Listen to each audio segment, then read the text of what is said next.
Hey everybody, and welcome to the Zoom Test Kitchen. I'm Jeff Whitgren and glad to be here. Missed last week due to work, which I think a lot of people are dealing with in a very good way, being busy, but it's good to be back. We've got Ray in the house, David, I see Joe, I see Robert and Hasmuk and Paul. All right. And Mike, yeah, Mike, is it Lada or Lada? Lada. Very good. Glad to have you here, Mike. Thanks. There we go, fix a little bit so I can see everybody. Good stuff. And Jeff Vogan as well.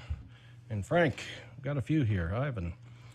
So anyways, hey, it's always a new day for those who tune in to office hours. This morning was great, second hour with the Zoom team there, sharing with us some of their works and new features and a little bit of what's coming as well. But always a good time getting well informed. We'll see when we can get those guys back here as well. They were here. Well, Andy was here a few weeks ago. But, hey Jeff, yeah. If you want, I've been working with them over the past few weeks, and I've been using the beta build that they put out, so I can show you guys around that if you're interested. Very cool. Absolutely. Yeah, we used to have dedicated Zoom Test Kitchen just for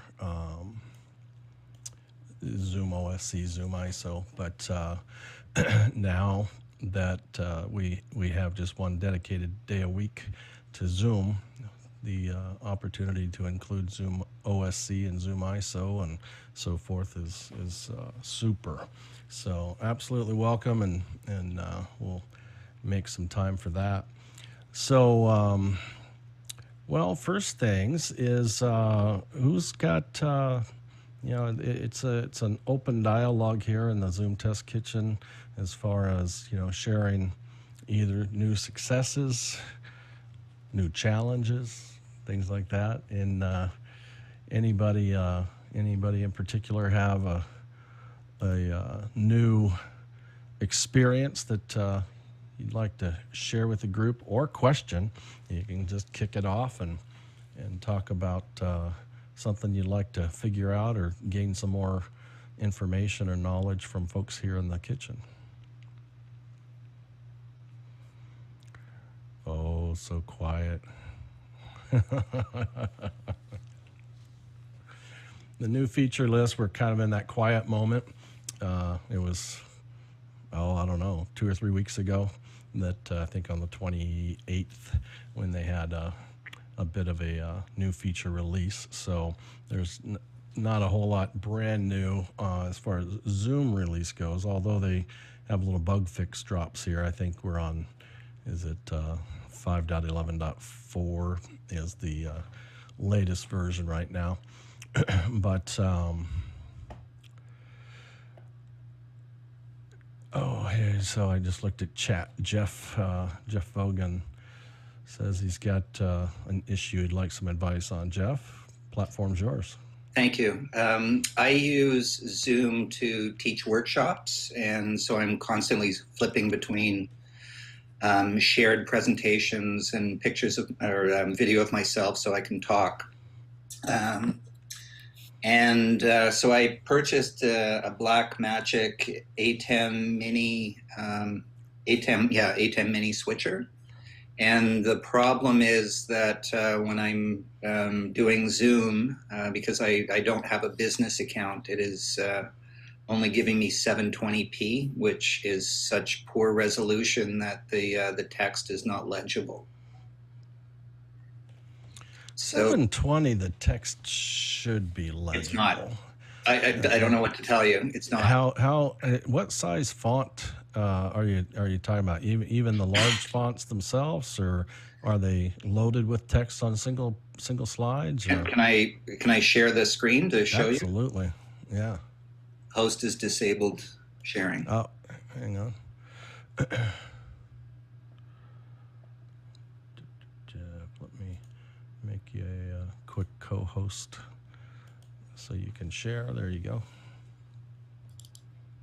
All right. So this is the software. That's very readable. Yeah, because I'm not going through my A10 Mini. It's so bad that none of this is legible. So I find it fascinating because I do that all the time. Bring a second computer in through the A10 Mini. Yeah. And switch to those screens. Switch to that screen.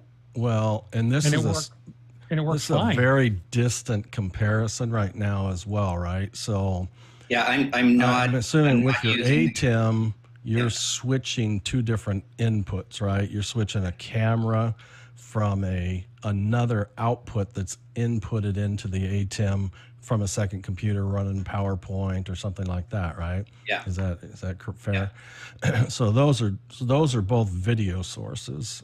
To your point, you said you're getting 720 out of those, but at 720, it shouldn't crush it like that. I mean, some of this text is small, and I can certainly understand that there might be some change, but like right now, what we're looking at is crystal clear. Oh yeah, you're sharing it, and it's coming across at like 2580 at 1440, the resolution of your screen, your actual monitor, right? Yeah, I'm not going through the A10 Mini. Correct. So I basically unplugged it because it's not usable. Can you would you be able to take some time while you're here? Even I don't know that you have to disconnect necessarily, but to run it through the ATEM. And now this account is going to be a 1080 account, but if it's a 1080 account and it's not your resolution, that's the issue. Possibly, it might be that it throws it out there and we go, hey man, that looks horrible. It must be your ATEM or the video chain that you're using from that laptop or second computer through your ATEM into Zoom. So what I was doing is like I've got a high res 4K camera, not clearly not connected right now, but I've got the high res camera as my first source, and then the iMac as a second. And then a MacBook Pro so that I can be running software off the big monitor because this is what I'm teaching. And then have my PowerPoint coming off of my MacBook Pro. And then I can just hit buttons to switch between rather than, switching sources. The other issue that I have is Zoom, because there's so much processing going on, that sometimes it lags. I get the spinning circle. So that's why I've offloaded it and also want the ability to just switch between sources. Absolutely. And it frankly, it doesn't, what was suggested to me was try outputting from the A10 Mini to an HDMI monitor and it looks fine. The moment that I push it out to, through Zoom, it looks so bad that it's illegible. Like if I do a screen like this is what I need the students to see, and they can't read it. Yeah, and that I mean, that small font and dialogue could be challenging with, crushed at 720. I still believe that should be pretty darn legible actually at 720. If it was less than 720, I'd go, yeah, you could have a definite problem there. Robert? Yeah, but Jeff, are you, Jeff Hogan, are you putting into Zoom the feed from the USB or from the HDMI output on the ATEM? HDMI, I tried both, and the HDMI output was my best, but still not great. I was using an HDMI capture card to go to my MacBook Pro, which is newer, and then I also tried it just going straight into the HDMI port on my wife's older MacBook Pro, neither of which was good. sorry, the solution that Zoom has told me to do was to move to a business account, which is 1080p, but that goes from $200 a year to $2,700 a year. Yeah. I think what Jeff, both of you are Jeffs at the moment, but Whitgren said, I think is the best solution. This is a workshop, so connect it up if you can, and let's look at it. Yeah, if you can rewire things, we'll at least be able to isolate. Hey, you're absolutely right. It looks great in our meeting, which is 1080, which would align with your assumed goal, research goal, tested goal. But let me before we end and let you start rebuilding, if you can, I'm going to share my desktop. Jeff, while you're doing that, I just might want to suggest that maybe not be a resolution issue, but a codec issue. What codec the mini's pushing out, and what codec your computer's expecting in. It might be a compatibility or something to do with the codecs. We might look at that. I don't know what to do with that. If you can, like Jeff was suggesting, if you can hook it up and let us see what's going on. Okay, I'll sign out now, and I'll try and come back in a few minutes. So help us with this piece of clarity first. So I'm sharing my gallery view, right? And I clicked on the green shield and went to the gear icon so I can get into the settings or statistics specifically. And I just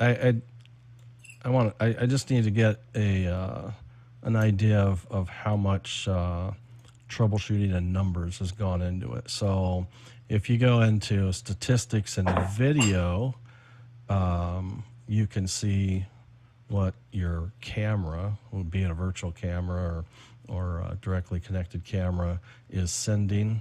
Mine right now, because I'm sharing, it says it's 180. Are you guys receiving 180 from me? I find that hard to believe.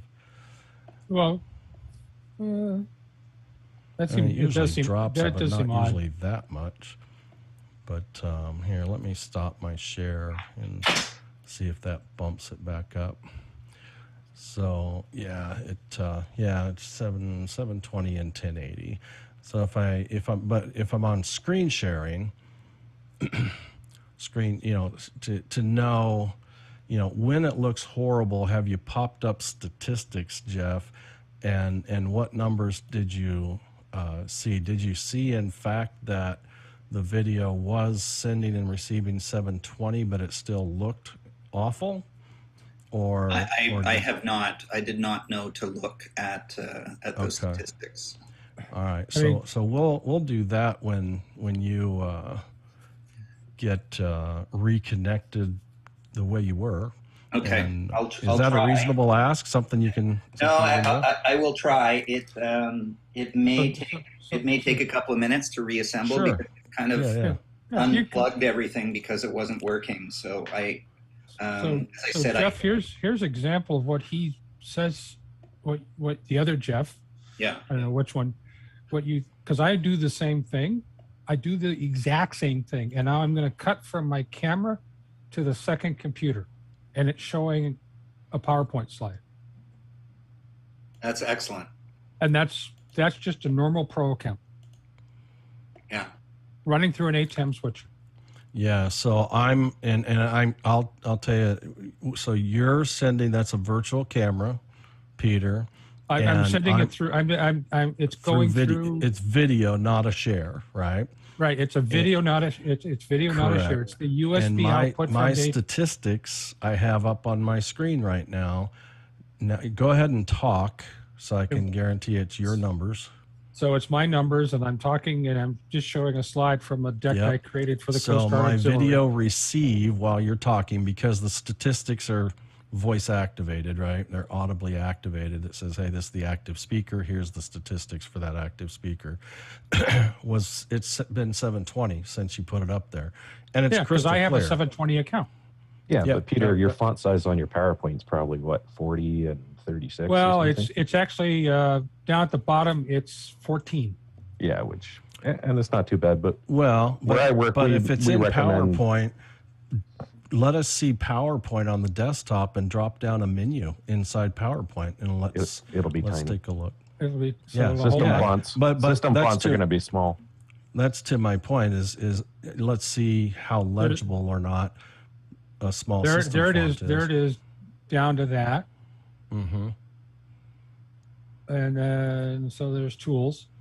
Yeah, I mean, perfectly readable. Not, I mean, as far as the edges, they're not 1080 crystal clear, but but at that.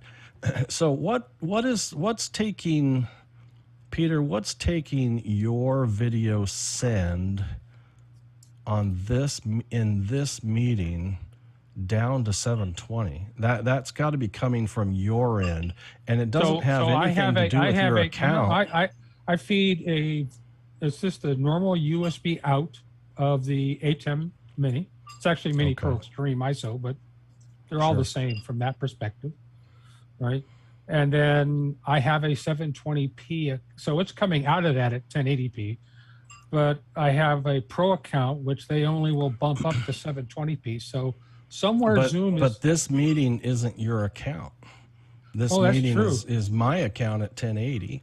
And so I'm wondering, there's a breakdown somewhere on your send, and it won't be your account that is taking that potential 1080 down to 720. I honestly, I'm just feeding it into my Mac Pro, which is my main computer, the USB into my Mac Pro as a video camera, virtual video camera, and then out it goes. I'm not doing anything to it other than that. And I've done this literally for a couple of years, Sure. doing exactly what he described, because I got sick and tired of. I didn't like the particularly earlier on Zoom, the share screen was always problematic. Yeah. And I could keep my slides separate and show videos. And I also run Memo Live on that other machine and could do a whole bunch of stuff. Yeah. Gotcha. Robert, thoughts? Jeff, I'm receiving you at 720 as well. I'm wondering if I wonder if your account slid back. no, it's, I mean, this is my support from Guy at the DVE store. It's his enterprise account that hosts this meeting, but so I don't think it's that. But I'm wondering if somebody, I don't know, if everybody can hear me and can chime in either on chat or a quick audible. Is there anybody here connected with a mobile device to this meeting? Android, iPhone? iPhone 13 Pro here. If you guys want me to There we bump go. out for a few minutes, I can Yeah, use that well, as a test no, for you. Jeremy, let me just move you to the waiting room, and I'll bring you back, but let me just move you there to see if we get the 1080 bump, and then I'll bring you back here. And I'll talk more about where that comes from as well here in just a second. Jeremy.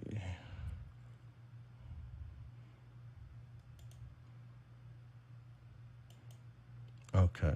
So Jeremy got moved to the waiting room. Perfect. Yeah. And it immediately went to 1080, right? Yeah. Yeah. Over here. Correct. Yep. Okay. So let me bring Jeremy back. So So he if doesn't that means I should be giving you 1080 now. Oh, hang on. Let me bounce him back out there. Let's double check that too. So like I said, I was building a presentation for the Coast Guard Auxiliary National Meeting. We're getting you at 1080. The menu text is still readable, but it's actually sharp and readable now too. Yeah, So, but it's going to be tiny, but it's readable. Yeah. I'm full screen on a 2K monitor, and there's really actually nothing tiny about it. It's Yeah, I'm just And I always say on that video chain I do is I split that between actually right now I'm doing, I'm just feeding it straight into the HM. Yeah. So let me further explain what we just kind of troubleshot and identified. And thanks, Robert, for confirming that you were only seeing 720 as well. Knowing that, I mean, Robert, you've been in this meeting for a long time, and it's been a fantastic 1080 experience for a long time in almost all cases. But there's so many variables, and here's the general description of the logic of what's happening inside of Zoom during a meeting, and that is it can only support two streams, basically, a low resolution stream, 360, 180, and a single high definition stream, and that's either going to be 720 or 1080. Never will it send both. And but when a device joins the meeting that's not capable of 1080, which are many of the mobile devices, as that incrementally changes over time, but there's still, I would guess that there's still a lot more mobile devices that can't go above 720, and really, at the end of the day, they don't need to. That's the reality. They're a small device. They don't need 1080, but right. But when they're present in your meeting, and Zoom only has the capability of sending a single either 720 or 1080, it has to make a choice. It can't send 1080 to a 720 device. And so it has to choose to change its high definition stream from 1080 to 720 Hey, Jeff, for everybody. Jeff, did you bring that guy back from the waiting room? Because I'm still getting 1080.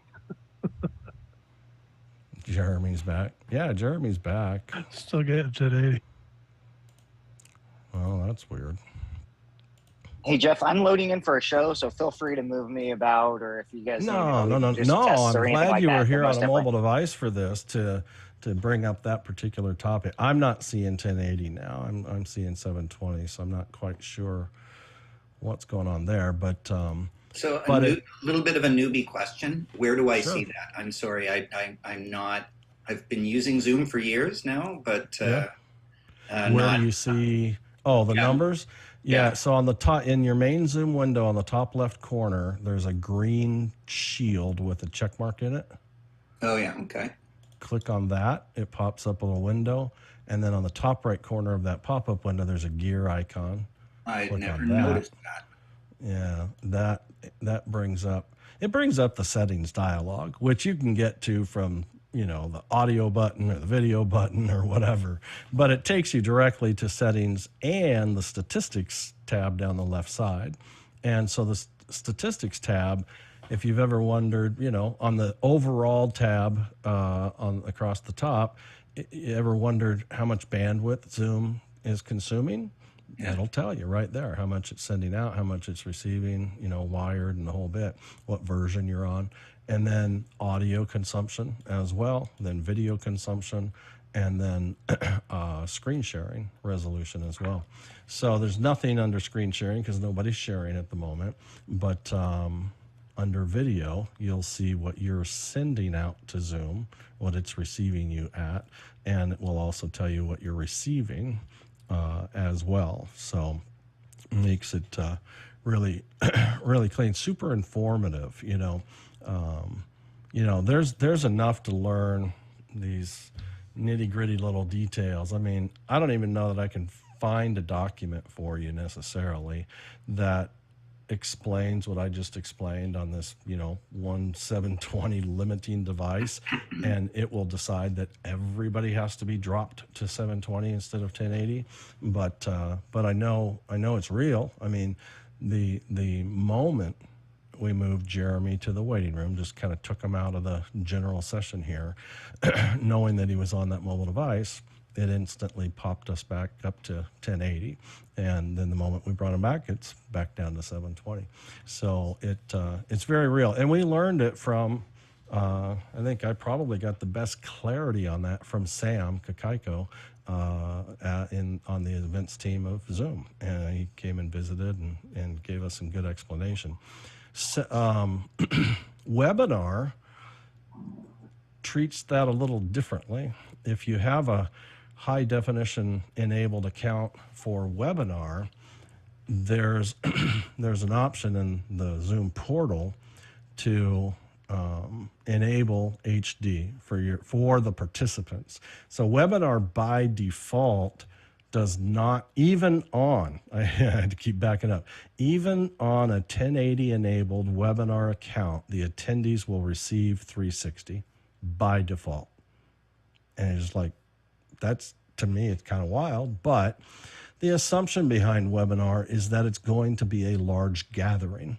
And so they don't necessarily want to default by sending, a high definition stream to the entire audience. They'd rather be safe and on the conservative side. And if you know different, then you can go ahead and bump it up. So you enable HD. Well, that still doesn't fix sending HD to the participants, because there's another checkbox that says always send HD out and to the attendees. And so then you finally get that bridge of HD to the attendees. If you, what does it say? Does it say force or always send HD to webinar attendees? And that checkbox, and I'm pretty sure I understand this clearly these days, that one used to kind of freak me out, because I thought, man, I'm going to just bury the servers and individuals. Fact is webinar, if you check mark enable HD and always send HD to attendees, you've now basically told webinar when that iPhone, let's say, shows up to the webinar that's only 720 capable, take them to 360 and keep everybody else on HD 1080. And so it's not that it creates two high definition streams, one at 720 and one at 1080. It just demotes the inferior device down a notch, keeping everybody else up at the top notch. And so, but meetings won't do that. Meetings actually take a sacrifice globally for your whole audience, where webinar doesn't have to experience that same effect. Well, there's a similar setting on the meeting side, because I just looked it up. It says group HD video, activate higher quality video for host and participants. Yeah, that group HD has been there for a while. Yeah, that's not new. That's when I didn't say it was new. I just said I've always had it set. Right. Oh, yeah. When Zoom, so that only works when Zoom bumps you up to either the 720 or the 1080. Then once they bump you up, then you have to click that, and then you get those. But what if you get your account bumped up and you forget to set that setting? That's my question. you won't experience what you were hoping to until. Well, I'm just wondering if that's part of the problem. Where the other that's actually a really good point too. By the way, Jeff Hasbrook has his hand up. Oh, Hasmuk. Yeah. Go ahead, Hasmuk. Yeah. Are you saying, in spite of the type of account I have, whether it's a free account or pro account, in this meeting, I should be receiving you at 1080? Is that what we're saying? That's correct. Yeah. So I think it's worth reviewing. I can see that I'm only sending 720 at the moment. Oh, that's because Jeremy's back in the meeting. So I'm sending 720, and you're probably receiving me at 720. No, I'm not. That's why I'm asking. So what are you receiving me at? 256, 144.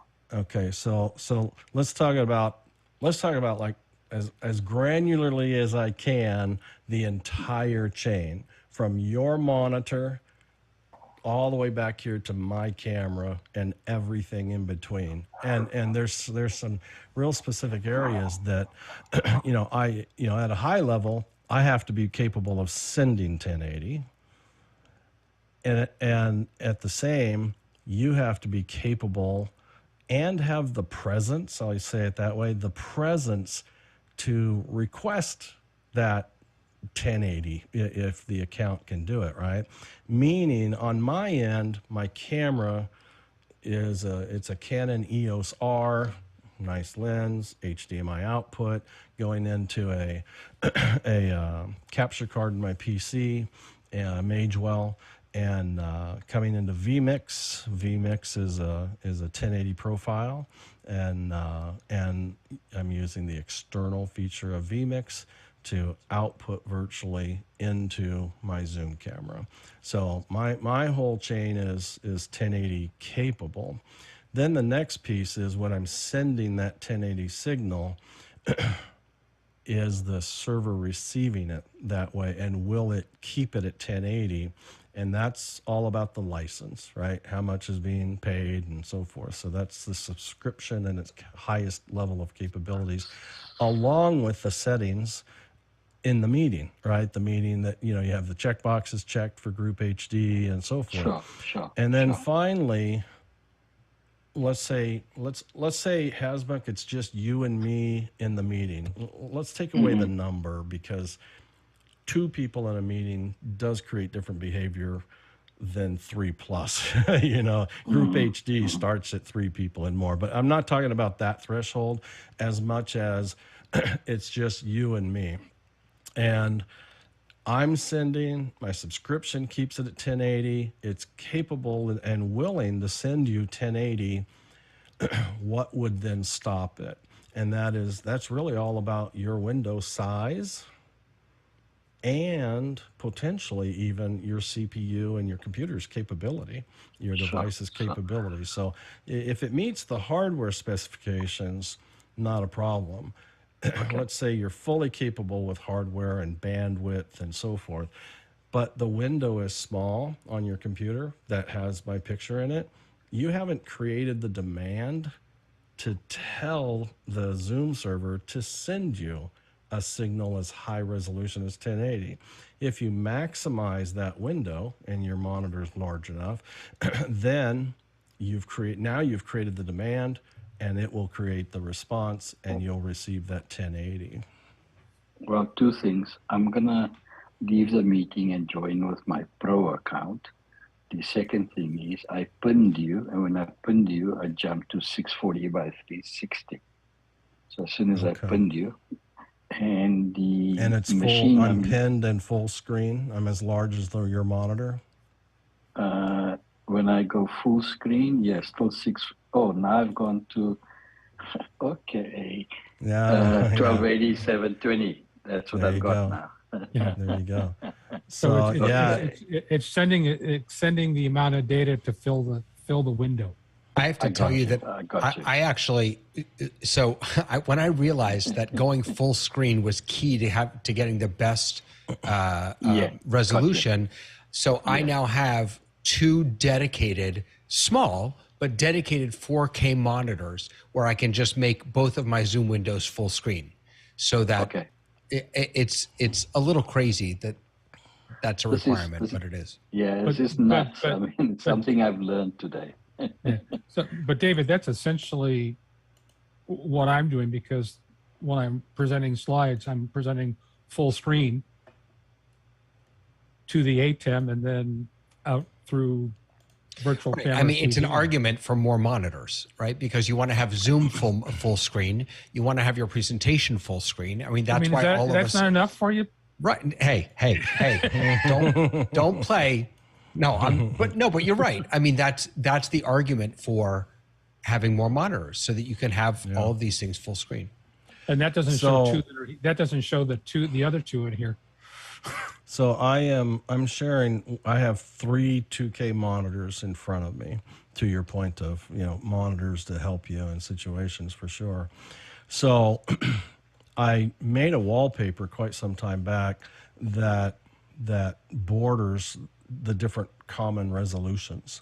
And it doesn't fill my whole monitor because it's a 2K monitor, but it does get out to that 1920 by 1080 and 720. And the reason I bring this up is if you have a 1080 monitor or larger, then a wallpaper like this would be a really good exercise for you, because what you can do at that point, if I can find this other zoom window, let me take Peter for instance, and if I line up that top left corner of the picture piece, and if I shrink this down and bring up the zoom stats, so I'll lay that over there as well. Well, because you're screen sharing, I'm not sure. Oh no, sorry, it does. Because well, it's going to affect. around. We're not going to see probably that top 1080, I don't think, because it does usually knock the video down while I'm screen sharing. But you know what? Let me change that. I don't want to change that. I just want to leave it that way it is. But it would work really good if you had this, or I can send you this wallpaper graphic too. But the point being is my receive. David, I know you're fully 1080 capable. I'm going to watch my receive resolution as you talk, because the resolution's activated by your voice, right? So go ahead and talk to us. Oh, you're muted. Sorry. That's embarrassing. This is David Baskin, who sometimes forgets to unmute. Okay, so now I'm going to stretch past that 360. Now talk to us. So now I'm even bigger than I was before. I'm going to stretch past the 720. Go ahead. Now we're getting near scary now. My head is so big. So now yeah, your head's big. And so now I'm going to get out just past the 1080 mark. I don't think we're going to see this while I'm sharing, but give it a try. Let's try it. How big can his head go? There you go. Yeah. 1920 by 1080. So it's literally just that dynamic, right? I'll stop sharing now. Thank you. But yeah, it's tough, isn't it? That's a tough exercise. But it's a good exercise to not only understand, but kind of witness just how dynamic Zoom's decision making is for every single individual in the meeting. And that is, we used to get asked, and I say used to on a lot of stuff because Zoom was really new to us, for most of us, especially at this level of detail 2 years ago. But we, kind of sunk in and learned a lot of details and built some good relationships with Zoom and their engineers and so forth to figure these little pieces out. And so these exercises now, we used to get asked, hey, am I going to struggle on bandwidth because there's a lot of people in my meeting? The answer is no. I don't personally experience, my internet connection doesn't personally experience anything tougher. I mean, I'll do it tomorrow. I've got a meeting that I host that usually hosts about 850 to 950 people in a single meeting, which is bizarre, and you can't even have more than 1,000. But needless to say, it doesn't hurt, an individual. Nobody's going to personally suffer because of that particular experience as far as high volume goes. But it's neat to see. What I find challenging, though, about this decision-making process is that so much of the quality of the experience is left in the hands of the recipients, right? How large their window is determines the quality of their experience to a certain extent. And that, I just want to have control. That same statement is somebody who has a small window who's only getting 360 doesn't need 720 for a good video picture or 1080. You know what I'm saying? There's definitely some areas there where you absolutely experience a poor video experience. But to we, your point. I know in the stuff I do, folks, is we warn the participants ahead of time. Unless you got one of the big iPads, do it on a computer with a regular screen. Join the meeting. You won't be able to read the slides on a phone. Odds are against you. Oh yeah, that's tough on a phone for sure. Yeah, iPads are tough enough, and well, yeah, I have the 12.9 iPad, and that works. But shares on office hours and so forth. Right. I mean, I'm almost always on office hours with my phone. It's more of a listening. I do have the video on, but commonly it's not for me to watch, especially if they're sharing something in particular. And it's always worth remembering that just because we are out of our minds and we love having monitors all over our offices, that normal people just want to participate on their phone. Yep, that's true. So this is Jeff Hogan again. So I think it would take me a while to try and re-engineer because I've unplugged everything because it wasn't working, and I had to teach one of my workshops. I can assume fairly safely that everyone is coming into the workshop on a computer, certainly not on a phone or an iPad, because the software that I'm teaching the use of doesn't work on a phone or an iPad. So, I encourage people to be connected in via a computer. And the software you're teaching is what they're there to learn and try. Yeah. So that makes sense. Okay. So and I'm a photographer, and I'm teaching other photographers. Mm-hmm. So I'm assuming they're doing work on, pretty good monitor. Can you put a link to that software, by the way, in chat? Do you mind? I'm a photographer as well, and I'm a Lightroom user, but I'm always interested in looking at other tools that other photographers are using. So it is Photo Mechanic by Camera Bits. Cool. And it is, so you use Lightroom. Yeah. So you go out and you take a whack of pictures, and then you come home and you now have several hundred pictures that the real work begins. Yeah. Yes. And Photo Mechanic is kind of the industry standard for photojournalists, sports photographers. So every photographer at the Tokyo Olympics was using Photo Mechanic before it goes into Lightroom or Photoshop. So that's just as a side. Do you encourage them to put the bright light behind them? Do I? Are you picking on Jeff and his bright light? I was fine until he said he was dealing with pro photographers. It'll make your Zoom image better. Well, I as I said, I normally have you can see it here, there you can see the LED panel. Mm-hmm. I normally have my Nikon Z7 as my camera source.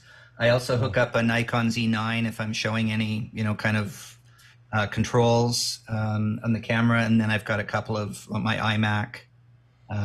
Jeff, if you want to reach out to any one of us offline to test this, we're happy to do that. If you don't want to do it now, you can reach out to me, and I'm happy to test it with you. Yeah, I'll make the same offer. So I think most people here. I mean, if you want to, ping.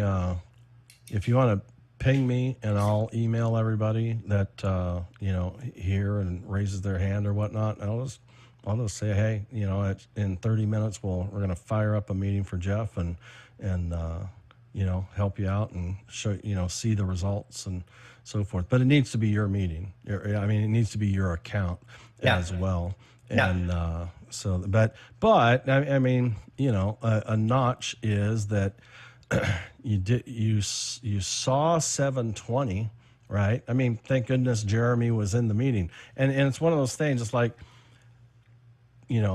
I'm aware, and so I could have done it, that said, hey, Jeff, I really think people should be able to read this at 720, but I have a 1080 account, so I can't show that. It's like, no, yeah, I can. I can dial my phone and join the meeting because I know dialing in with my phone is going to knock the meeting down from 1080 to 720. And so I can share that example. So what I was doing was I was doing all of this with, all the computers here. And then I was running downstairs to my old iMac, using my free account from my wife. And we're looking at it going, we can't read it. Wow. Like it's literally, and it's a reasonably new iMac. So, with a Retina screen. So, as a result, I've defaulted back to the old way of doing the screen share, which, just means that I've got a lot more moving balls as I'm presenting. The other question I would ask is, what's the resolution that the other on the HDMI out from the second computer? What is that resolution? My HDMI out is coming from my ATEM Mini going out into. No. You're saying you're just using a second computer to display your slides, right? Or you're display your information. Your application, Your application. What is the resolution out? It's a reasonably new MacBook Pro. But that doesn't mean anything. I can show you on the settings on MacBook that it will not play nice unless you manually set it. Yeah. Well, so it's going under the Mac is going to the system preferences and the display properties. I'm going to go grab that MacBook Pro. Okay. If that's okay. Yeah. That's the other thing you have to remember is because if the ATEM is getting something other than one, it may, and the MacBook Pro may think that the ATEM is this low res device, and boom, that's what the display properties. It normally defaults to. It normally thinks it's a 1K to whatever the resolution of the main screen is, but sometimes if you're using it as a second display, the ATEM as a second display, which is how I use it. It's actually the second display. If you don't set the resolution right on the second display, it turns into this little tiny. Yeah. Peter, doesn't it also have to do with what's plugged into the first hole of the ATEM? It absolutely does. The first hole of the ATEM sets the default resolution for the rest of the cameras, I guess is the way I would put it. Because remember, it thinks everything's a camera. It thinks everything's a camera. Sure. Yeah, the rest of the inputs, that's what ends up happening is it defaults to whatever the largest resolution of the port 1 of the ATEM Mini Pro insert here. And I have the Nikon Z7 set to 4K video. Well, but it'll automatically scale it down. Yep, but I wanted a higher source. And the first source is also the one that is used for picture-in-picture. So I've got to keep that camera so that I can put my face up as I'm using my hands to explain things. Right. Now, here's also the other issue that you could be running into too, is that what you might want to do, and I've had people that use Nikons into the ATEM, and the Nikon will start flapping, meaning that the actual resolution that the Nikon is officially sending, because again, Nikons are Nikons, they're not video cameras in theory. The ATEM, you're forcing the ATEM go, is it that or is it this? So my suggestion would be to force the camera on the HDMI out to be 1080p 60 if you have that setting in it. Yeah. Okay. Because what you'll do then, you will force the ATEM then to go, oh, you're 1080p 60? Okay, I know that one. So set video on E7, the camera, to 1080 60. Yeah, 1080p 60, because again, that is the maximum that the ATEM Mini Pros, ATEM SDIs, and ATEM Minis all default to. And then what you would want to do too is, if you can, all your other inputs as well, force them to make sure that they're also 1080p 60 as well. My challenge is the account that I have is the Pro account, and it's limited to 720. That's got nothing to do with it right now, because we have to make the ATEM happy. Okay. Once the ATEM's happy, then you can make your PC happy or Mac happy. Because one of the suggestions was to, instead of going into another computer that was then broadcasting the Zoom, using this, the ATEM as the source. I did the HDMI out to an HDMI monitor, and it looked fine. So, the conclusion is that something's happening within Zoom. Not necessarily, because it could be that. Now, again, you've got to take into consideration the ATEM Mini Pro or ATEM or if it is is it an ATEM Mini Pro? It's a Mini, not the Pro. Okay, so it's the non-Pro. Okay. Yeah. So again, so that is a little different as well, because that was the original, and they've improved things since that model. So that is the original model, and it has the original guts in it. Yeah. And the limitations, of course, as you know, there's no encoder, that's for sure. You can't do ISO, that's for sure. But the what you've got to take into consideration too is that the port you're actually putting the ATEM Mini into. So in the PC world, because I'll speak from the PC world, if I plugged the ATEM Mini Pro that I have right now into a USB 2, I'm only going to get 720 coming into the computer. Yeah. Even though the ATEM can give me 1080p 60. So that is very important as well, is that if you're not giving it full bandwidth coming out of the ATEM Mini Pro or ATEM Mini in your case, going into the actual PC, and I'm assuming yours is a Mac. Yes. So I would make sure that you're going USB-C to USB-C or Thunderbolt or something at least half decent, so that the bandwidth coming out of the ATEM itself has the full bandwidth going into the PC, in this case Mac. And then what I would do then is start at that point troubleshooting within the Mac OS to make sure that the Mac OS is understanding that it's 1080p 60. Then I would go into Zoom and then start troubleshooting Zoom to make sure that Zoom is seeing 1080p 60. Then, because again, you broadcasting out will still broadcast out 1080p, but because of your Pro account, Zoom will take you down. Jeff, correct me if I'm wrong there. Yeah. It'll take care of it. Once it evaluates your license, it'll resample it or scale it accordingly. Right. So in that regards, you should be able to easily, like most of us are, easily being able to send out 1080p 60 to Zoom. But it's up to Zoom if they want to downscale you or not downscale you. Jeff, wrong, right? Yeah. Okay. Yeah, I would recommend, preparing yourself to output to Zoom at 1080, either 1080 60 or 1080. Which is what I'm trying to do. I actually because that'll prepare you for a license upgrade, and you won't have to make any changes other than the back end. So what MacBook are you using? What kind of MacBook are you using? Vintage, I guess, is the best word. Best word for it. It is 2018, 15-inch. Okay, maybe you just need to make sure that the HDMI, because that has a native HDMI out, if I remember correctly, for a second screen. I don't know. You just have to make sure that that second screen is set up for a 1080p signal. That's the first thing you need to worry about. Okay. And that's done in the settings on the Mac, on the Mac OS. Under what? Displays. So I'm looking at that now, and I don't see anything. I've got, because I don't have a secondary monitor connected to it. Well, then you should be seeing what resolution do you want my normal screen at? A resolution default for display. And and by the way, default for display does not necessarily mean the best resolution for the display. That's the other thing you have to worry about. So I can go I should say the maximum resolution for the display. I can go to scaled, and it's going to give you a bunch of things.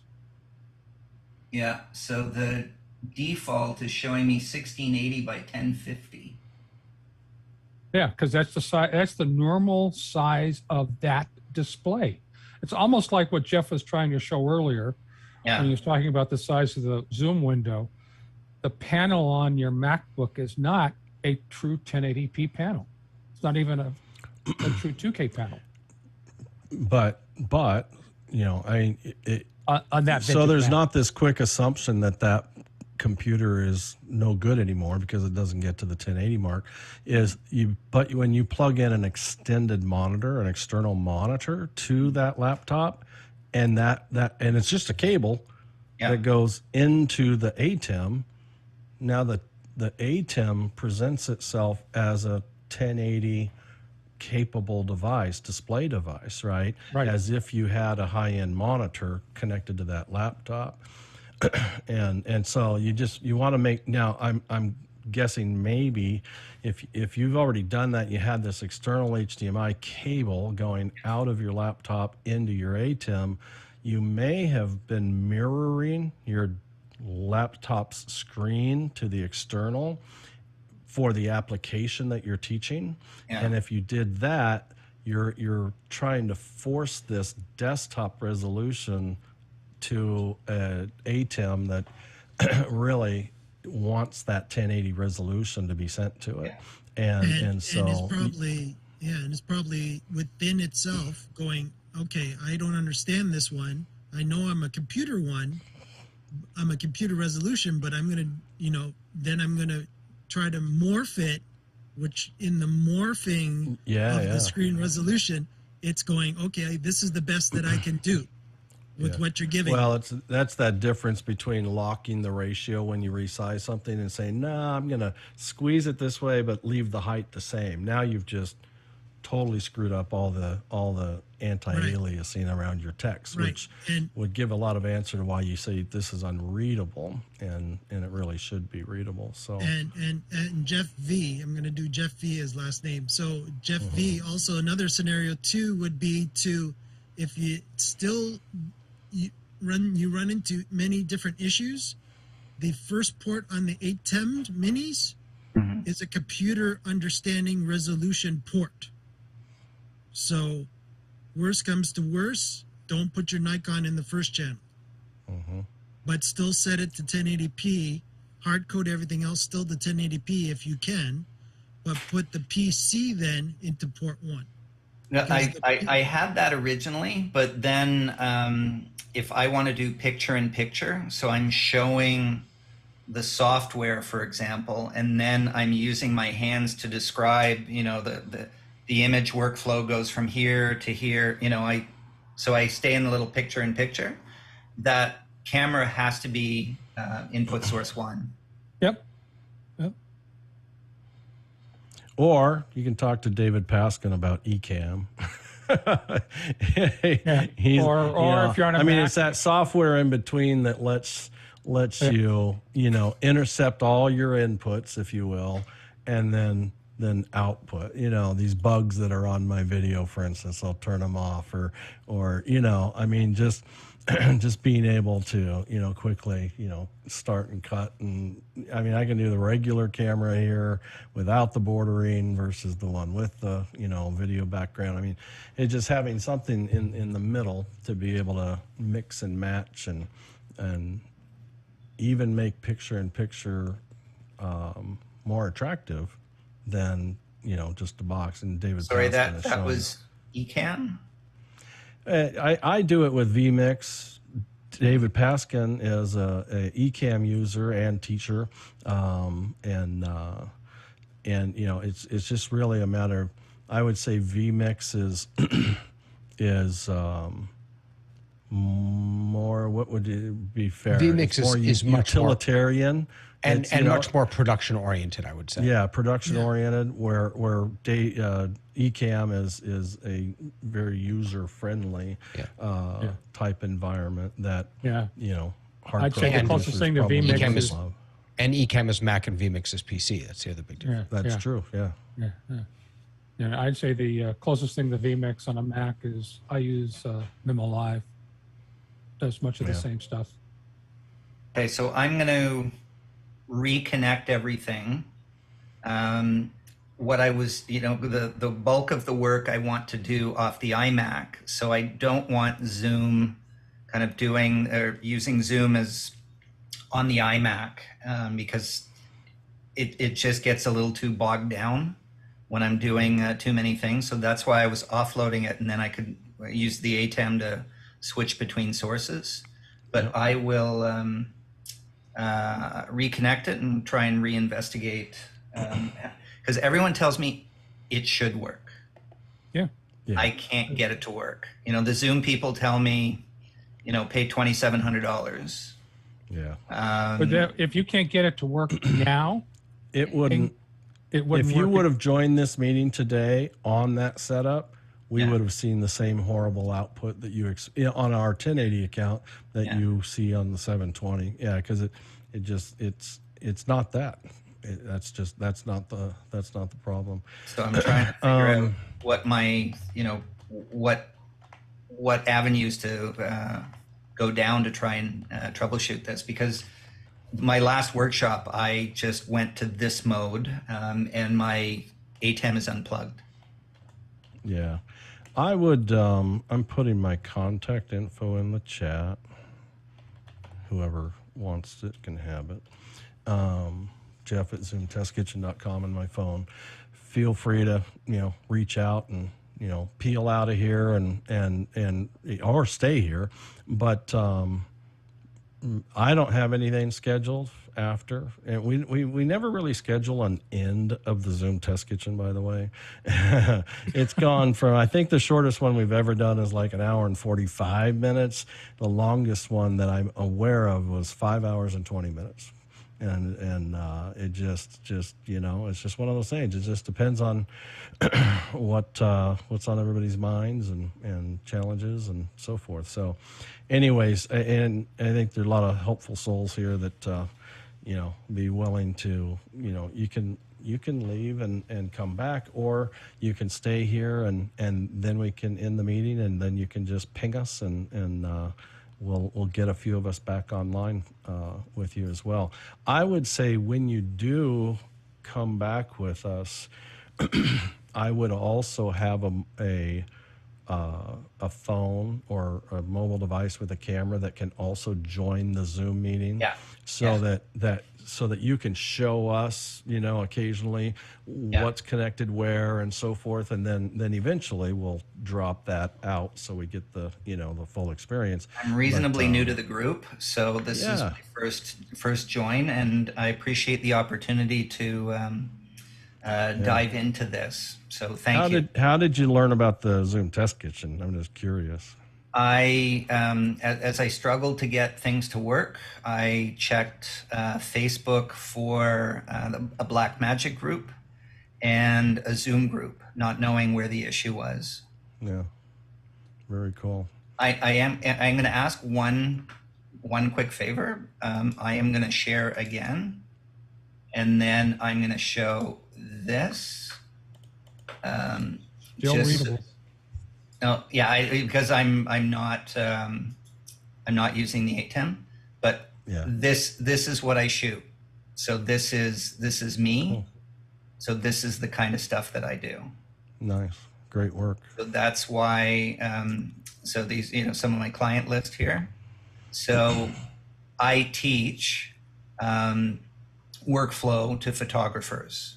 So from all around the world. So some of them, English isn't their first language. So, if they need to see clearly when I am showing this, because this is the software. So if I'm, coming here and I'm showing this, like specifically, I show them exactly like what to put in here and what to put in here. Because this is all... if shooting a UFC fight, this is all the stuff that they need to understand. Anyway, that's you're lucky because Robert's here with us, and he is an expert on dealing with multi-language in Zoom meetings, and he has his hand up. Yeah, that's not what I wanted to talk about, but thank you for the call out, Ray. I just wanted to confirm that Jeff, what Jeff said, I'm in Europe, and I've sat up with Jeff sorting out problems 2:00 in the morning. So I just want to reconfirm that what he said is absolutely true. One other thing is I was having an issue when bringing in video and audio into a laptop using a cam link via USB-C. And I think it was Peter who told me that you need to be careful how much you push into one USB controller on your laptop. Yes, exactly. And we didn't talk about that, but I have bought laptops now with 2 separate USB controllers to sort out that problem. And I feed my video into one USB controller and all of my other stuff, the audio, my mouse, whatever else I'm doing, onto the other controller. And that has solved the problem. Yeah. Yeah. No, that's great information. Yeah, my definite suggestion to everybody, PC-wise anyways, is to make sure that if you're using USB and it is, you know, as Robert was just saying about it being a mouse and keyboard. I've got a pair of 2s, I have a pair of 3s, and I have a pair of 3 1s and a pair of 3 2s in my PC.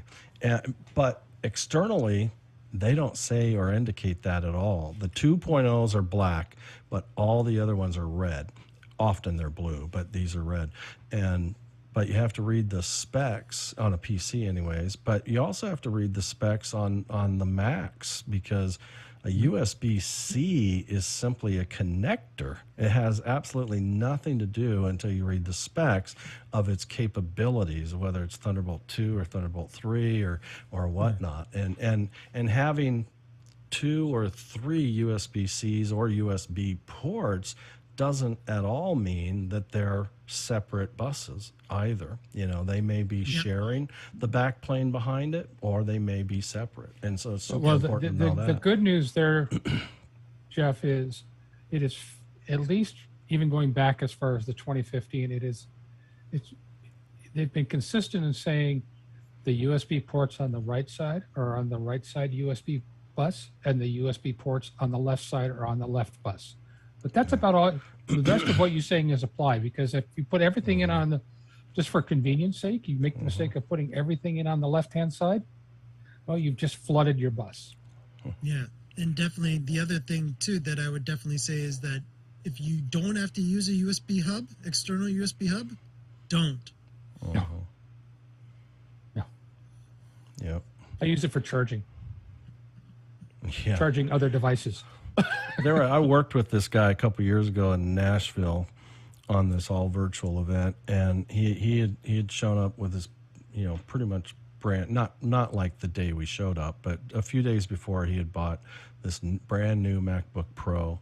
And I don't remember, you know, I know it was like 2 years ago, but fact is it was the one that if you needed your best charge, it had to be on the left side instead of the right side.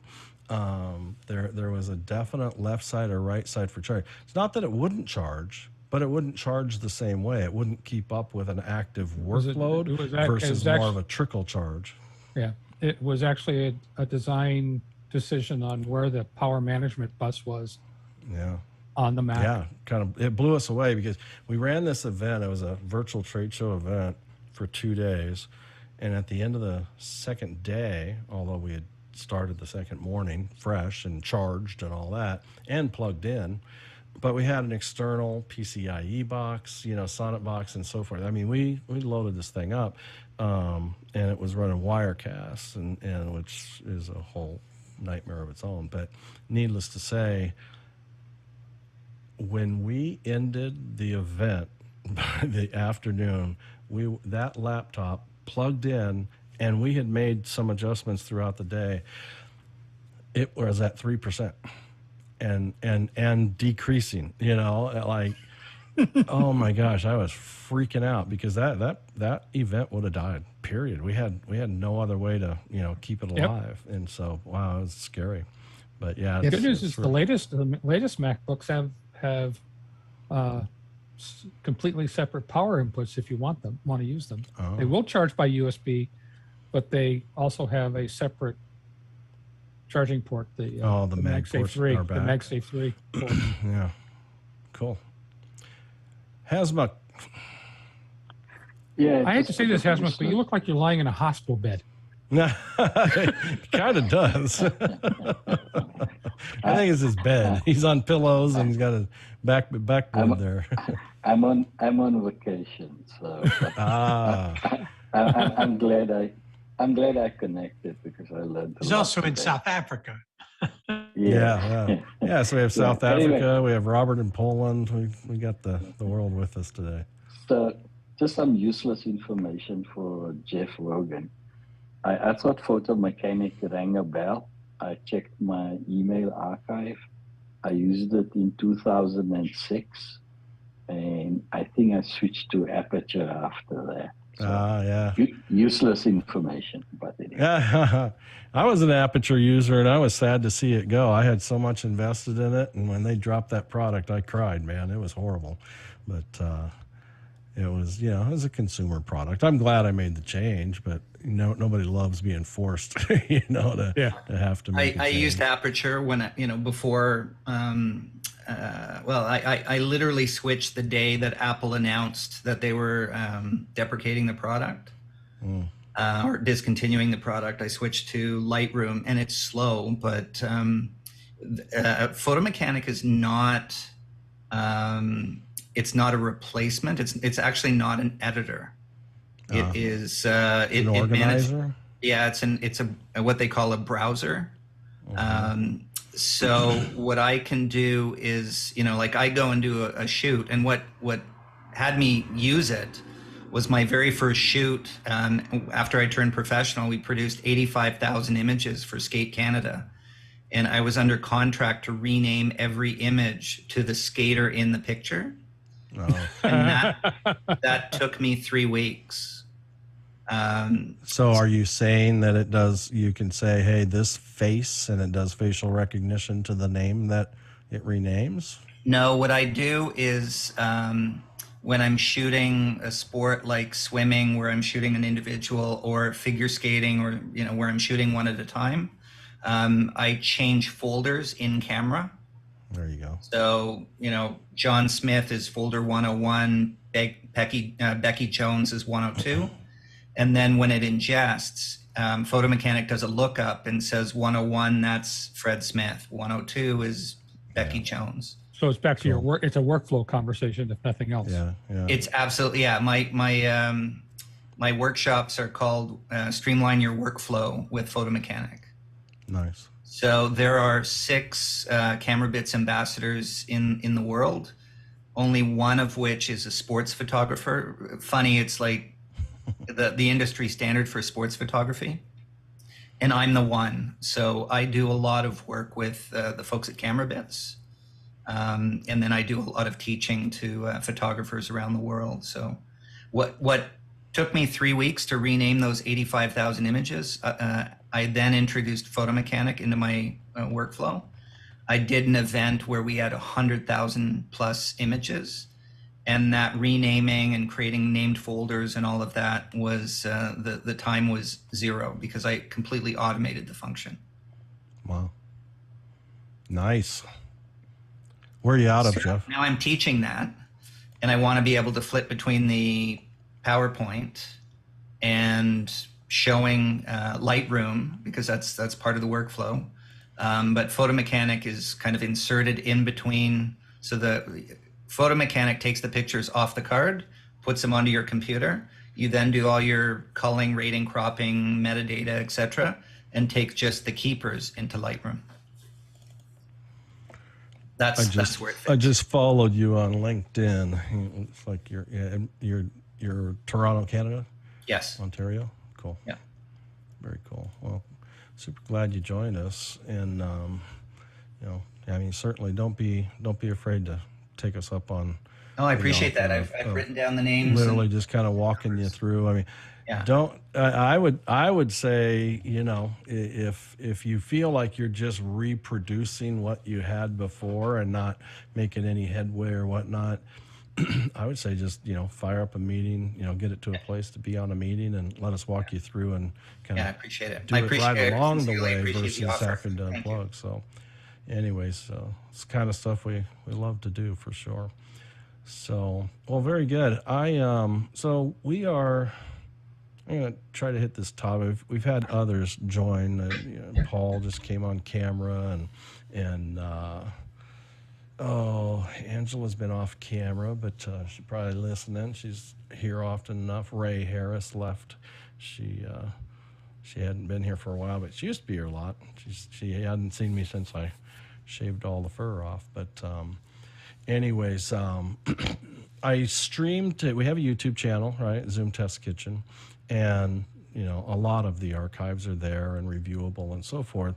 But the way that I'm streaming, because it used to be so challenging to get a satisfying live stream directly out of Zoom, because it wouldn't, one, you want a clean screen, without all the little icons and indicators and crap all over it. Two, it wouldn't even emulate what you are experiencing inside the Zoom client. You would, it wouldn't do multi-spotlighting for quite a while. So you'd have multi-spotlights of the 2 or the 4 main speakers, and it wouldn't even stream that. Wouldn't do picture-in-picture. There are just so many kind of broken areas, but now it's made some pretty significant advancements, but when I have a substitute host here on the Zoom Test Kitchen and I'm out somewhere, I'll fire up the meeting. I do have a couple of hosts who are alternate hosts, like official in my Zoom domain alternate hosts that can actually start the meeting. But I don't think even they can start a live stream from Zoom. And so when I have a host, I start the meeting on my phone and I start the live stream, and then I hand host over, and then I bail and get back to work. But when I'm here in my office, like I am today, you can see in the participants list, there's a machine called Streamer. And Streamer is a laptop that's sitting next to me that has joined the meeting. And it has an external monitor as well. And so it's a laptop with an external monitor. So I fire up Zoom there. I join this meeting. I maximize the Zoom window, which really cleans it up a lot these days. I pop out the participants window and drag it to the external monitor. I pop out the chat window and drag it to the external monitor. I open the settings dialog and drag it to the external monitor. And then when you go full screen on the client, it automatically floats the gallery window of your participants. And so I drag that to the external monitor. So everything is on the external monitor except the primary client, which is now full screened. Right now I see nothing other than me as the active speaker. And I install and run the NDI tools. I run the screen capture tool for NDI, and NDI so it captures my main screen, and NDI is video over Ethernet, and so it basically captures my desktop of this full screen Zoom and makes it available on my network. Now my vMix machine picks that up as an NDI input, and I tell vMix to stream to YouTube the content of that input. Out of all my inputs, only that one is the one that it streams. So it's a nice clean. It's been the best way for me to create a clean stream, if you will. But I intended, and we'll ask the group if the interest is there. So I forgot to turn the recording back on. I never use them anyways inside Zoom.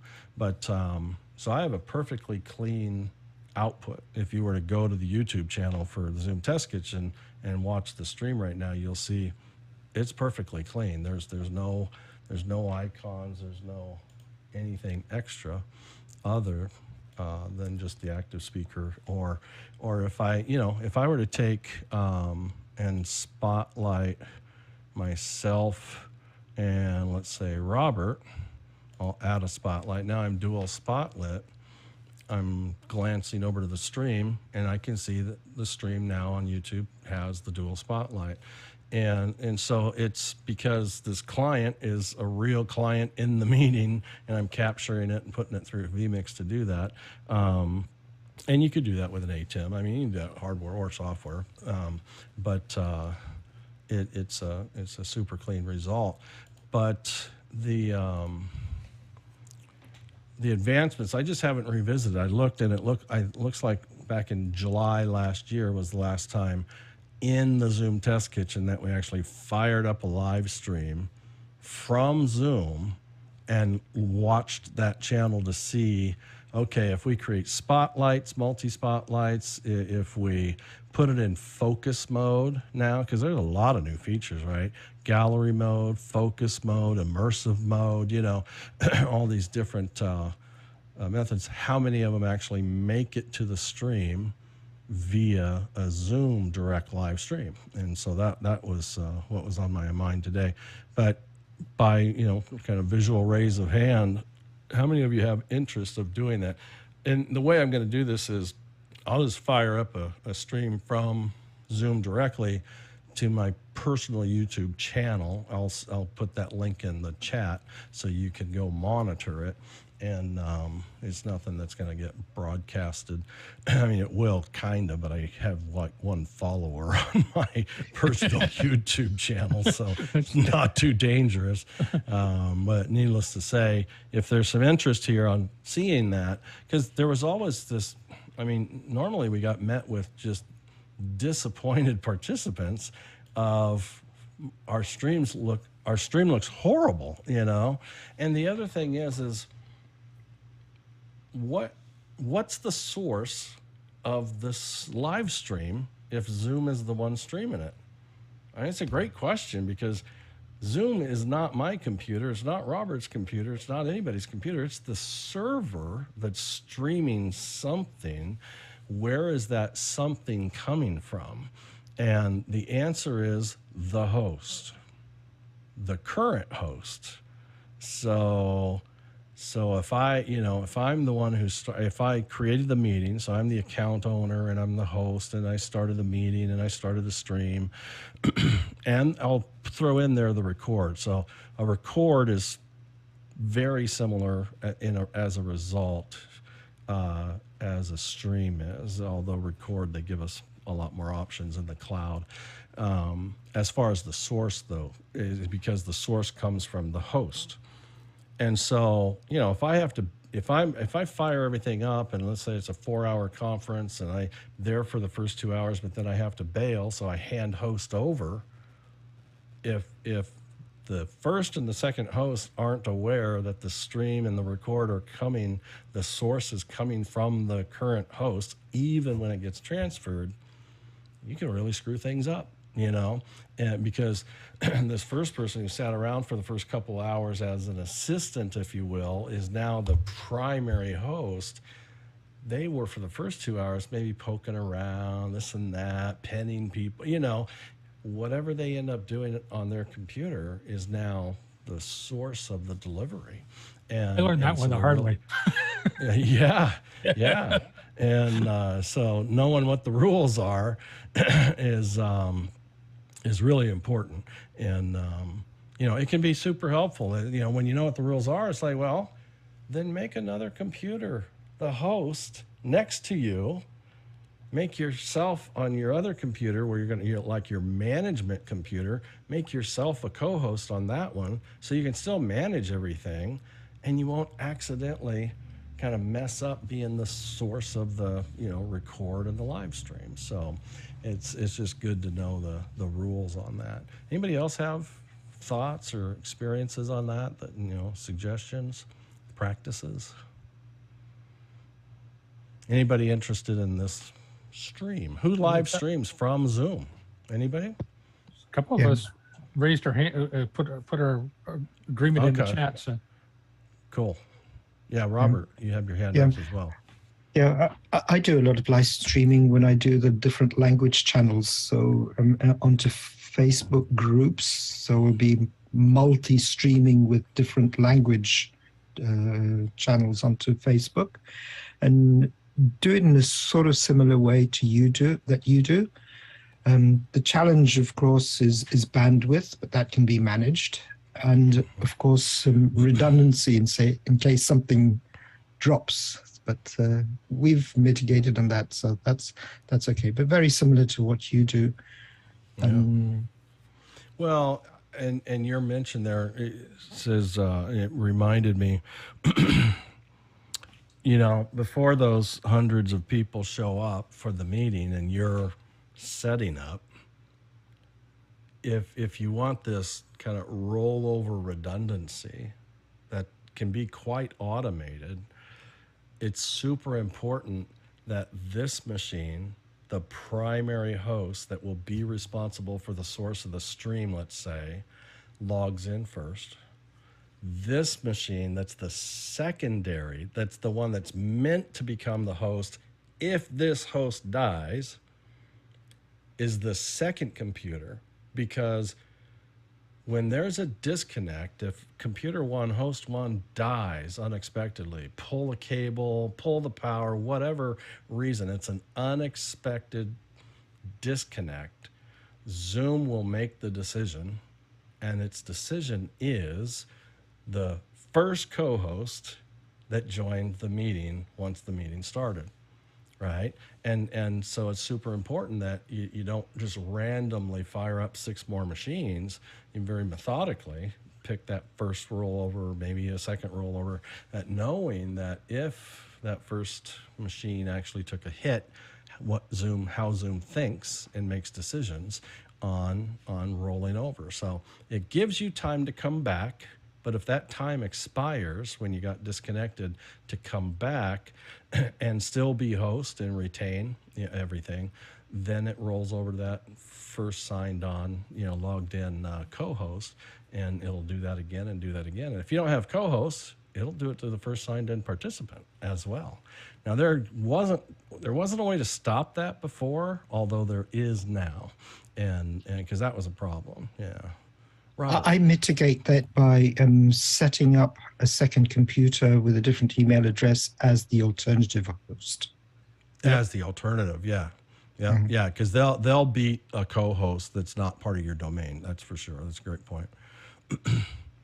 Okay, so let's see if I can get ready here. So if you're not looking at it, it's not that you have to be looking at it, but the current stream is on the Zoom Test Kitchen channel on YouTube.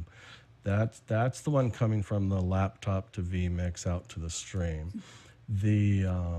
What we're going to do is we're going to create one on my personal account, and let me share the link to you. Jeff, take care. We look forward to hearing from you. Thanks, Jeff, everyone. Thanks, Jeff. Jeff Whitgren, while you're setting this up, I just want to say we're actually looking at Jeff, who live streamed a rocket launch onto YouTube. So he knows what he's talking about in real time. There's a lot of talent out there, but yeah. Last week I wasn't here in the kitchen. I had to actually cancel because I got a kind of a short ask, but did we didn't stream it. We recorded it, or we did stream it, just not publicly. Then we released it, but it was this big Kansas City music festival, and I about passed out on stage. It was so hot, I literally about fainted. And I was running a camera on stage right to this artist's name is San Holo, and not Han Solo, but anyways, I was in the sun, and dressed blacks. Oh my gosh, and I was fading, and I remember I got called out over my in-ear. Hey, Whitgren, where are you going? And it snapped me back mentally, and my camera was way out of whack. Like, it was just spinning, and I had no idea until he like mentally snapped me back into consciousness. It was nuts. I was just that close and on the edge to dropping in front of thousands of people. I'm glad I made it through it, but it was tough. That was a tough gig. All right, so in the chat is my personal YouTube account and where that stream should be. Now, there's nothing streaming to it yet, but I'm going to make that happen. All right, so I am going to, I need to get these closed captions off my screen for a moment.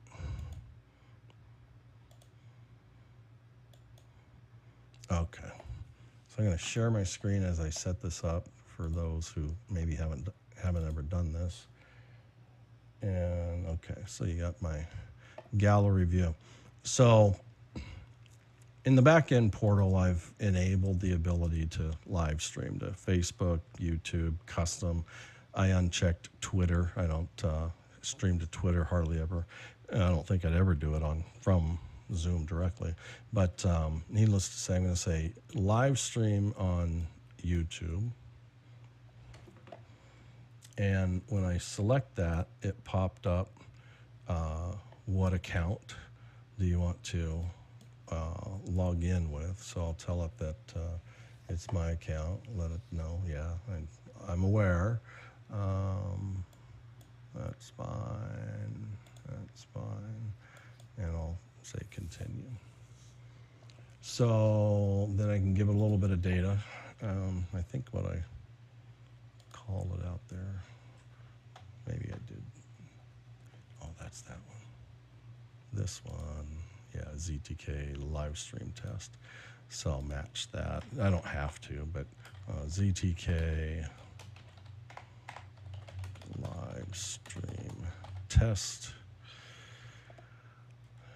I'll make it public. This is new too. It didn't used to.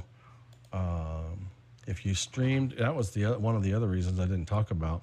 One of the reasons I streamed from a separate computer that was NDI into vMix is vMix has been able to live stream for a long time to Facebook even at 1080 and YouTube at 1080. And so I was on a Zoom account that was 1080. I joined it at, and was receiving at 1080. I got it across NDI at 1080. I mean, just the whole chain, and it never broke down.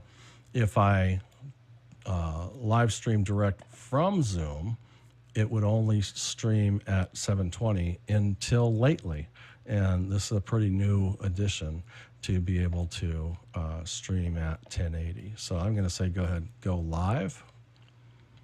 It's being streamed. Got it.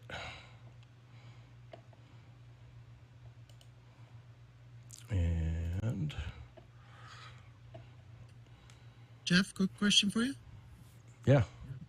The 1080p option, is it because you have the 1080p Pro or business account? I don't know. I actually don't know the answer to that for sure. I would say there's a chance, but I haven't experienced anything such as having to activate that capability or anything like that.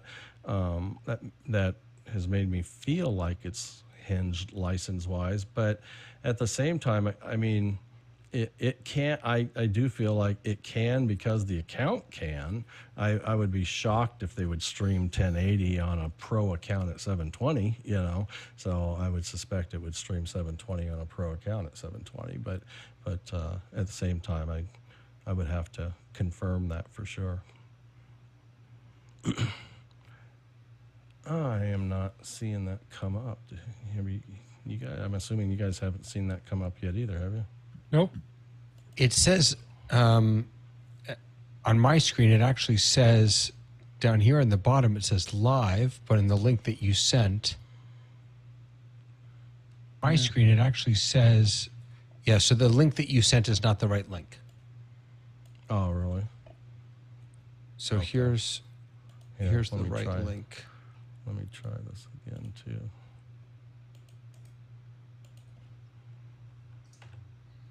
Is that the same? Yeah, that's the right. No, you're sending the I wrong set link. The same.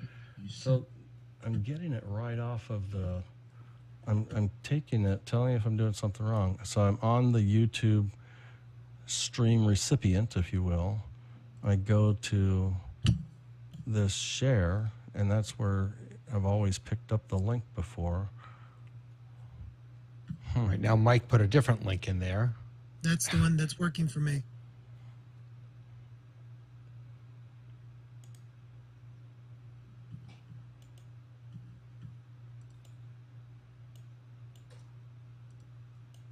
This share, and that's where. Yeah. Yeah, I heard it. Yeah, I'm the only one watching right now. Okay. Yeah. Yeah. Now I'm watching now as well. So I think I stopped my share. Yeah. So you can see in Zoom that it says that we're live. There's that on the top left corner.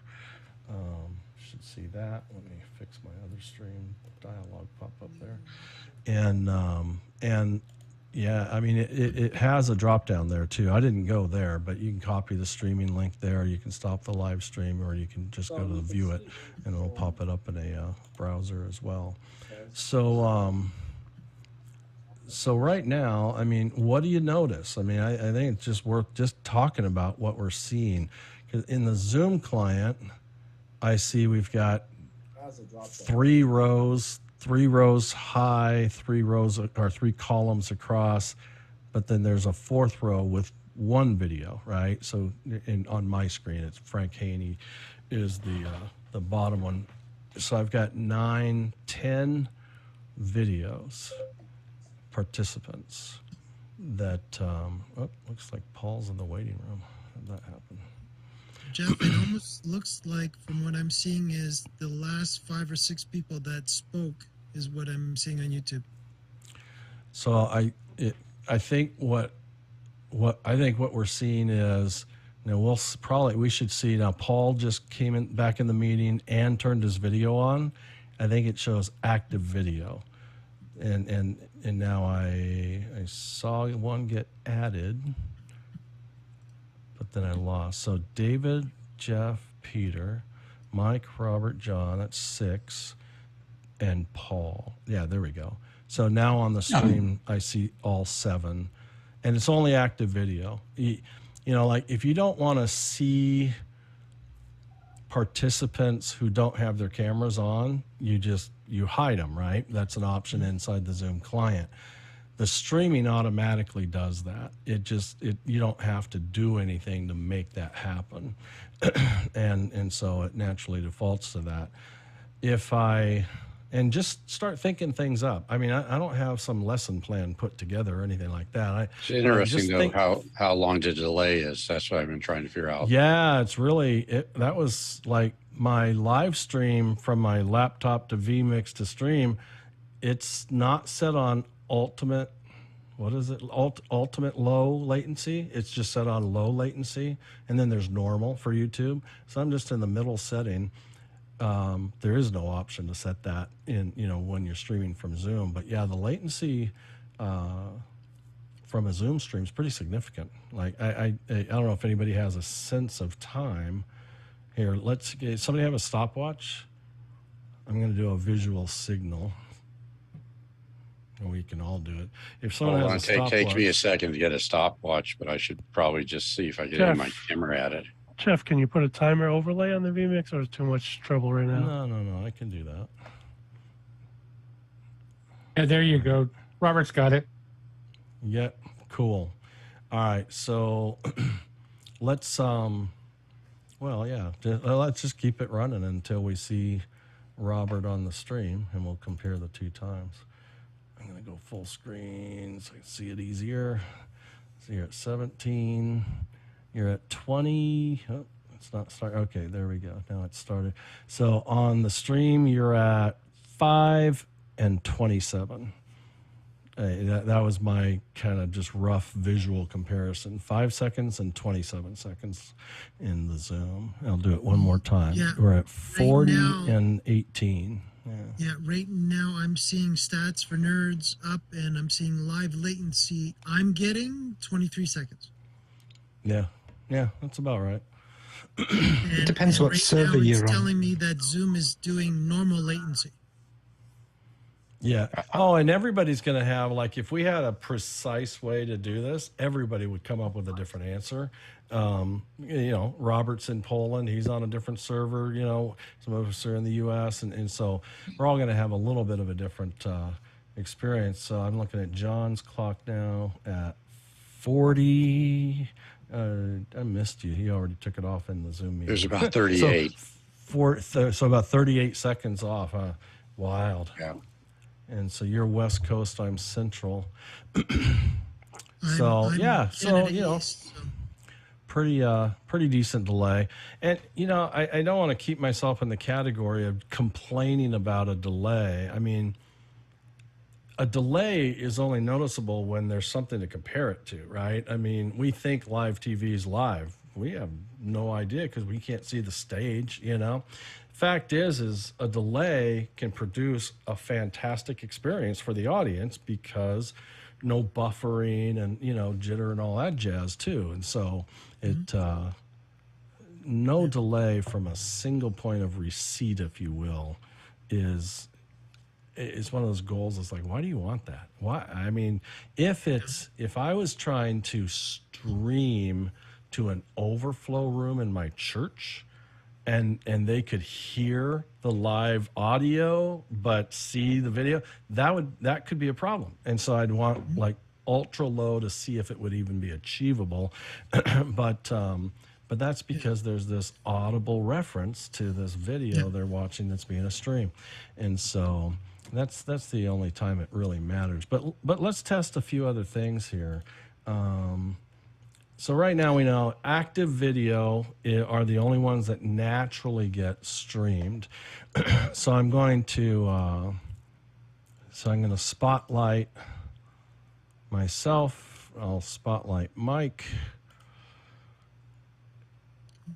And now we're going to have to wait 35 seconds, but I'll spotlight Paul, who we haven't even heard a word from today. Hello, Paul. Okay, there's a word. There you word go. for you, Jim. There you go. Yeah. I hear your questions and contributions all the time in the mornings, but haven't seen you in a while. But I'm actually trying something new to get in the meeting. I've got my Mac hooked up to my portal and they're like exchanging information now. So it's a new thing that was just released today from Duet, an outfit called Duet. But I'm struggling with it. I'm trying to figure it out. I'll have to pull that up and see what it's all about. So my stream that I'm looking at right now, the color's really rich. The quality is really nice. The high definition is showing on YouTube at a full 1080. And I've got 3 spotlights. And so it's matching that. You can spotlight up to 9, right? And that's a Zoom rule, and we could do that if we wanted to. But so it matches multi-spotlighting as well. I'm going to remove all spotlights. And one thing I just wanted to let you know too, Jeff, you're setting closed captions by default. On YouTube. Yes. Yeah. So they're not coming from. So I wonder. That's a good point. If I turned on, actually, live captioning is still on. I just disabled it locally. So if I turn my subtitles back on my desktop because I'm the host, will that source and find its way out to the YouTube stream? That's actually really good. Ever since you started, I've had closed captioning in my YouTube. Yeah, but that's YouTube doing it. Right. And, you're saying within Zoom. Is that what you mean? Yeah. So I had my closed captioning in Zoom has been turned on since I started the meeting, but I hid my subtitles a little while ago, and but now I've turned them back on just to see if in fact they stream. So far, I think I've waited long enough to where it would have shown up. Yeah, so I think the captions don't stream, which is probably a smart idea because they're AI captioning, right? And it's auto captioning, and YouTube's capable of doing that as well. So, well, though, I turned my YouTube captioning off, and I'm still seeing it on my stream. So that's got to be coming from Zoom. Yeah, so am I. Okay, yeah. So I'm gonna turn Zoom captioning back on, and yeah, see, it doesn't come on. When you turn it on, it doesn't come back on YouTube. But if I'm going to turn off my subtitles in Zoom, and I'm going to see if YouTube picks that up and starts providing them again. Interesting. They don't look like the Zoom captions. They're just single line on the bottom. Jeff, they look like they're getting burned in by Zoom. Yeah. So the captioning said I'm going to turn them off. So that would have come from Zoom. So let's see if I'm getting close time wise. And it says, see if YouTube will pick them up. Because I know I've got my subtitles hidden. No, you don't. No, on my Zoom client I do. Okay. Yeah, you could call out the time in hours, minutes, seconds, and it should show up in our captioning. Well, so I've got captioning. I've got captioning off in YouTube now, and I have my subtitles hidden in Zoom, but they're there. So now I'm going to disable captioning in this Zoom meeting, so no one will see it in Zoom. And yeah, they're disabled now. And so we can watch this. So that's good to know, though, because I suspect they're going to disappear now. That I, the host, don't have to have them visibly on my screen in order for them to actually get delivered on the live stream. Yeah, and of course, good old Zoom is watermarking, of course. Yeah, of course. Yeah, that was the other reason I stream from my laptop through vMix is to kill the watermark as well. But you can change that. Not in a pro account. Oh, okay. Yeah, in the higher end accounts you can't. You didn't used to be able to a long time back, but you can now. So the captions are gone altogether now. So if they're enabled, whether me, the host, who's kind of the source of the stream, can see them or not, they still get delivered, which is good to know. And if you don't want them at all, then you can disable them inside of Zoom. And it's not a specific to YouTube just disabling. It's a whole meeting disabling. Yeah. So I should. I'm guessing. So I'm going to say YouTube, so we can watch the stream. I've turned my captions back on YouTube only, and it should pick it up. But what's interesting to me is there seems to be an awareness of captions from YouTube knows if Zoom is providing them and or not, because I never, in all those combinations, I never saw double captions, one from Zoom and one from YouTube, which was very, I wouldn't have expected there to be a known relationship there, but there is. Yeah, the whole time I haven't shut off the YouTube closed captioning, and Nothing still. So I think Same what's here. happening here, this is like proper captioning. This is a non-burned caption. The captioning from Zoom live stream is going, what do they call that, 501 file or something like that, is, you know, on its own file, because it's disabled in Zoom. I've got it enabled. I've got closed captioning, which is normally kind of an AI process unless there's an actual like side file, you know, with an uploaded recording. But it still hasn't shown up. And now I'm going to go re-enable captioning inside of Zoom. I'm assuming now it's providing that non-burned in method of captioning. And then I bet you that the captions will show up again. That's cool. That's super cool to know, is that they're not burning them. Well, I Because think on they are, like the premium accounts, you can enable downloading of like YouTube videos, which means you wouldn't be burning, or you wouldn't be downloading a burned in captioned file either. So that's good stuff. Yeah, Jeff. What I'm thinking is that is not YouTube's. No, I think the captioning that we're seeing now on YouTube is Zoom burning that into the video, because it's a different font than what YouTube uses. Yeah, but there's also one question, Jeff. Did you actually turn the captions on, the automatic captions, in the YouTube stream? Because if you didn't turn them on, they wouldn't appear. That's true.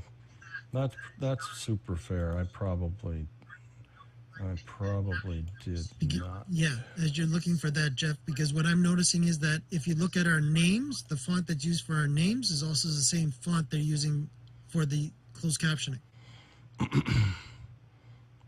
Cool. And if you have the true YouTube closed captioning, that's not that font, and it's not that small.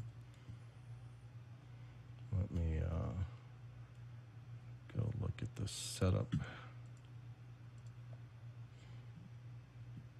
But YouTube is definitely waiting. If it wants to, if we are going to send closed captioning, it'll definitely take it. So I did language and captions on the YouTube setup. I set the language for the stream language and the title description. Is there a place to actually trigger it on beyond that? Well, there is the closed caption button right beside your resolution button on the YouTube player. No, I get that, but I'm talking about on the where my streaming destination. So when I'm streaming to YouTube and I set YouTube Studio up to receive that stream. I can't remember where it is, but there is an option to switch on the closed captions for a live stream. Live chat, participant modes, message delays. No, I'm not. There's a language and captions certification, which I got the language. Start recording, comments, license. Yeah, I'll have to dig deeper on that. I don't at a glance here see on this area and or customization for captioning to turn it on or off. Oh, here it is. It's on the main screen. It's not under the edit. It's on the, here, I'll share.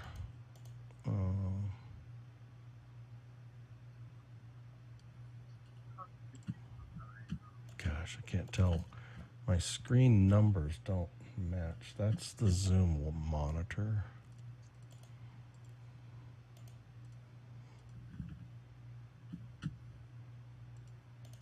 This one. So I was looking under the edit dialog, and it's not under there. Then when I gave up, then I go, oh, here it is, closed captions, and so it I did not flip that on. So okay, good to know. All right. So back to taking a look on like support. So it's streaming there. We know it does that. So if I were to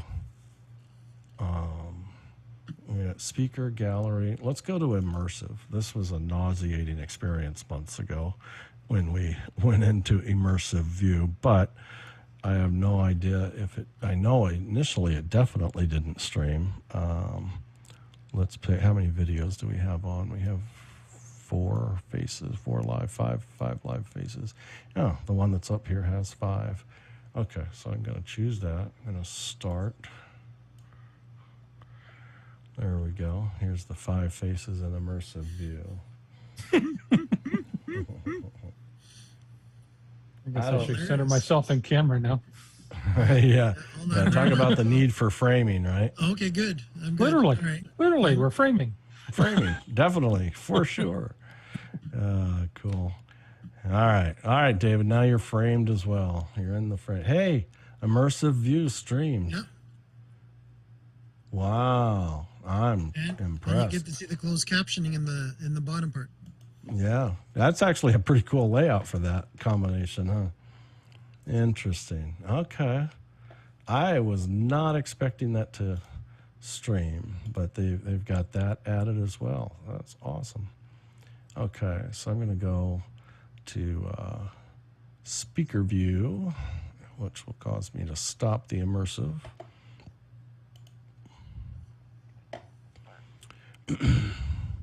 And then on the bottom right of my Zoom toolbar, there's a more button that has the start focus mode. And I'll do that. And it says, I don't know how many of you use this, but participants will only be able to see host videos, shared content, and videos of spotlighted participants. So you'll see me, right? You see yourself too, right? You see yourself and me, but nobody else. Is that what that's what your Zoom client is delivering you now, because I put it in focus mode. And so the stream is like speaker mode, or could be spotlight. Like, because Robert, go ahead and say something. Yeah, I'm saying something now. I just want to tell you that I had pinned Dave Paskin because he's showing his kit, and I was looking at him on my second screen, and he's still there, even in focus mode. Oh, interesting. Yeah, but the whole time you spoke, you were not seen, right? It didn't change to you like active speaker. It stayed to me like spotlight. But I'm not spotlit. I'm the host in focus mode. Now, if Robert were to join us and share something, go ahead and talk, Robert, and I spotlight you. Now, okay, I'm saying something now. Everybody in their Zoom client sees just Jeff and Robert and yourself. Right. The stream will eventually will look like a dual spotlight as well, and nobody else. And so I haven't seen anything. Yeah, so my stream is showing that dual spotlight. Yeah. Just saw Robert come up with you and Robert now. So we've got that in focus mode. I'll stop focus mode. And remove all the spotlights.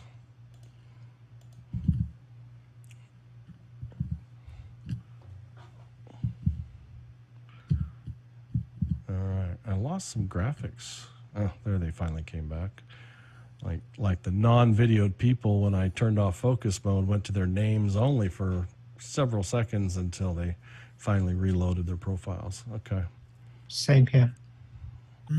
Yeah, I had that too. No, I don't think the stream experienced that. It seemed to snap right back. Yeah, from dual spotlight. Yeah, we're back to just active. Yeah, looks like active video. It didn't show that same experience that we had inside the Zoom client. So that's cleaner. That's not a complaint. What other unique combinations can you think of? Oh, let's do this. I have no spotlights. I'm just in gallery view. I'm going to, David is in top left square number 1. Mike is in number 2. I'm in number 3. Robert's in number 4, and Peter is in number 5 position. Okay, so I've created a custom gallery view on my desktop.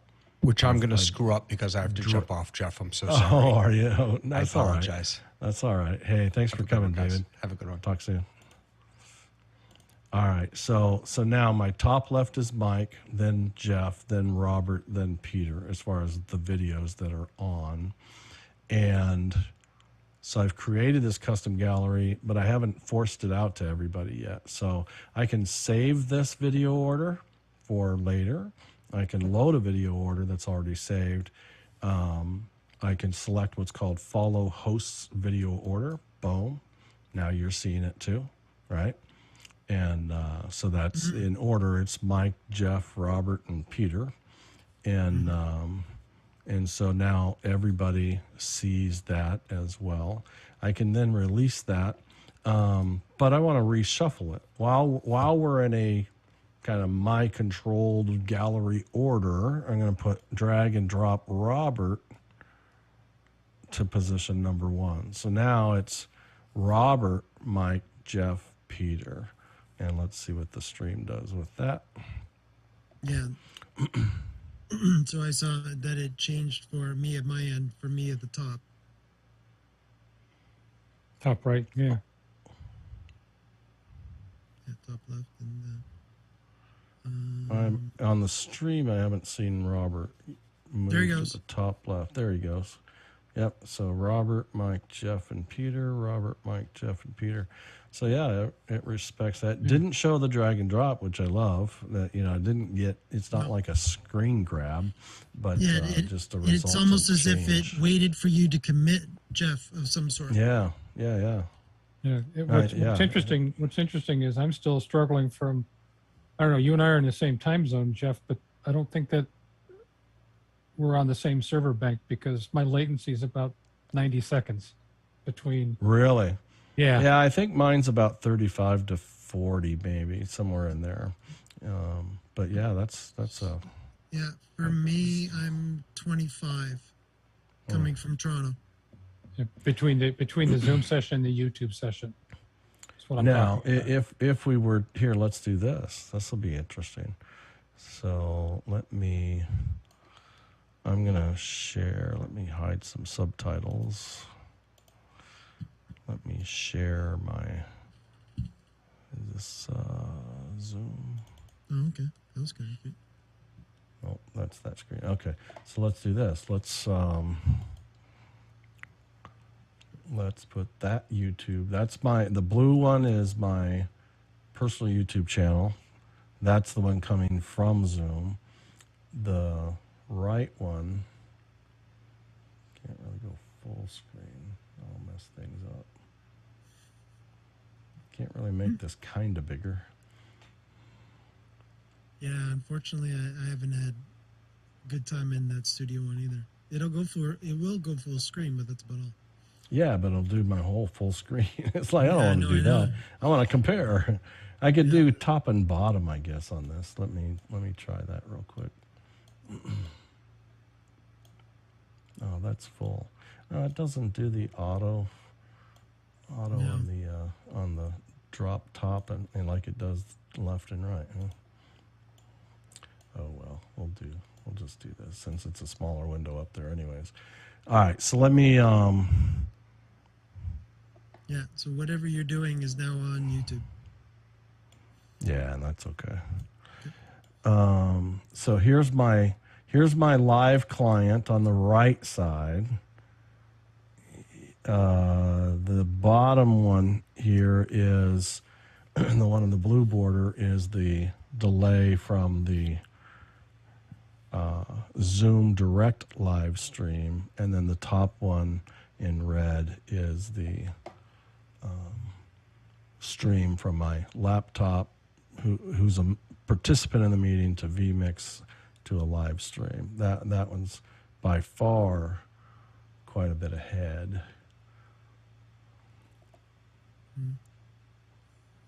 Yeah. Interesting. Yeah, it's it's got a delay, but delays seldom ever really ruin my day, unless it's some unique combination that they can hear or see something that's live or faster, But right. Well, yeah, just as a rule of thumb, because I've been doing this for a long time too, just like you and I have been, Jeff, is that officially, there's going to be always analog to digital conversion automatically, anyways. Yeah. So there's no. I always chuckle a little when somebody says, "Oh yeah, but that has latency," and I'm like, "Are you telling me you have some device that doesn't have latency?" Like, I mean, a process is a process is a process, whether it's software, hardware, firmware. I mean, there's time that it takes, Now, if you want to say negligible latency, there's definitely higher quality equipment and so forth, but you can only make it so fast. So what am I looking at here? Robert's doing a check for himself there. Oh yeah, so I'm looking at what active speaker. Just came up now on my side, Robert. Yeah, I've got about just under 30 seconds. Yeah, so I was pretty close to what Stats for Nerds was telling me, about 25, 26 seconds. Yeah. And to be expected, right? I mean, sure. I got tired. I put a timer up on mine. Yeah, there you go. Yeah. So in the Zoom client, your timer is at 49:50, and on the Zoom stream, it was at 23. So live was 50. Yeah. 23. Mine hasn't started yet. Wow. Holy smokes.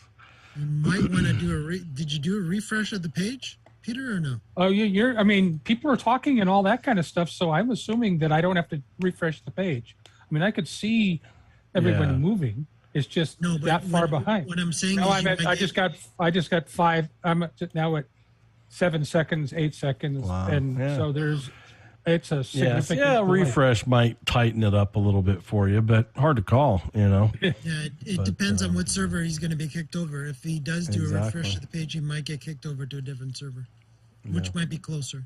But it just it's the luck of the draw, right? So. Yep.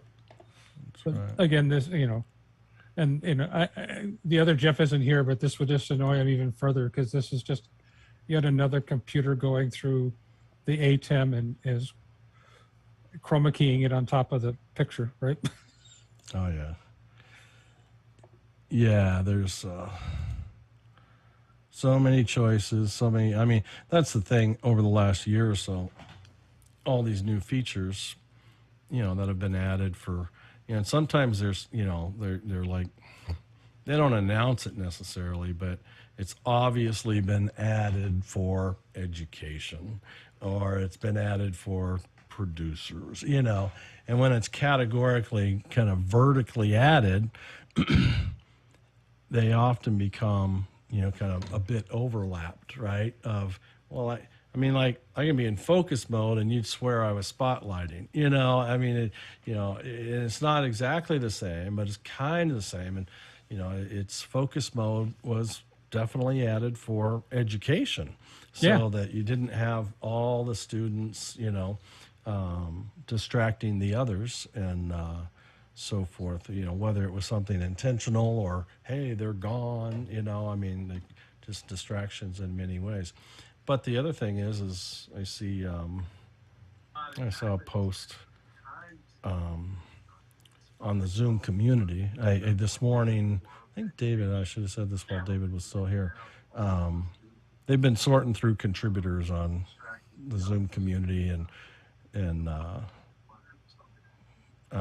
they nominate you to be a Zoom community champion. And so this morning I got my champion email. And so now I'm a Zoom community champion, and saw a post yesterday.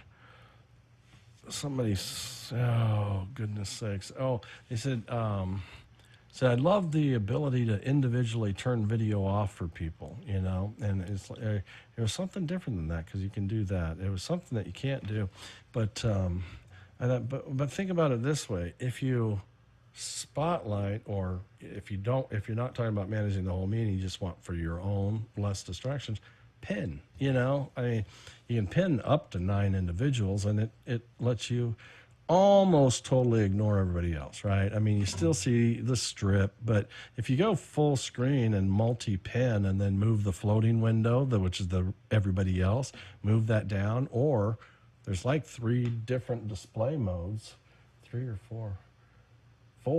So you can see it in, you know, all thumbnails, list top to bottom, a thumbnail view. The other one says small active speaker video. And the other one is it just hides all the thumbnails. There's a little floating title bar, you know.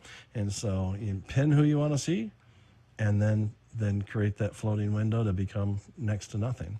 And it just sometimes the features are there, but people just haven't quite tried hard enough to see how it can actually be accomplished. Yeah. Jeff, but that Zoom community algorithm has a lot of lag in it, because if they took this long to realize that you're a Zoom champion, then yeah. I think they just got into the mode, like, I don't know, a few weeks ago, like they created the system. I think what it probably was is, hey, we need help managing this place. And so they wanted some free public help. But you know, it really is. It's a good community, and there's a lot of help, and you know, it stretches my mind to. I don't spend tons of time there, but usually when I get there, I stay there for 30 minutes or so, scouring through a bunch.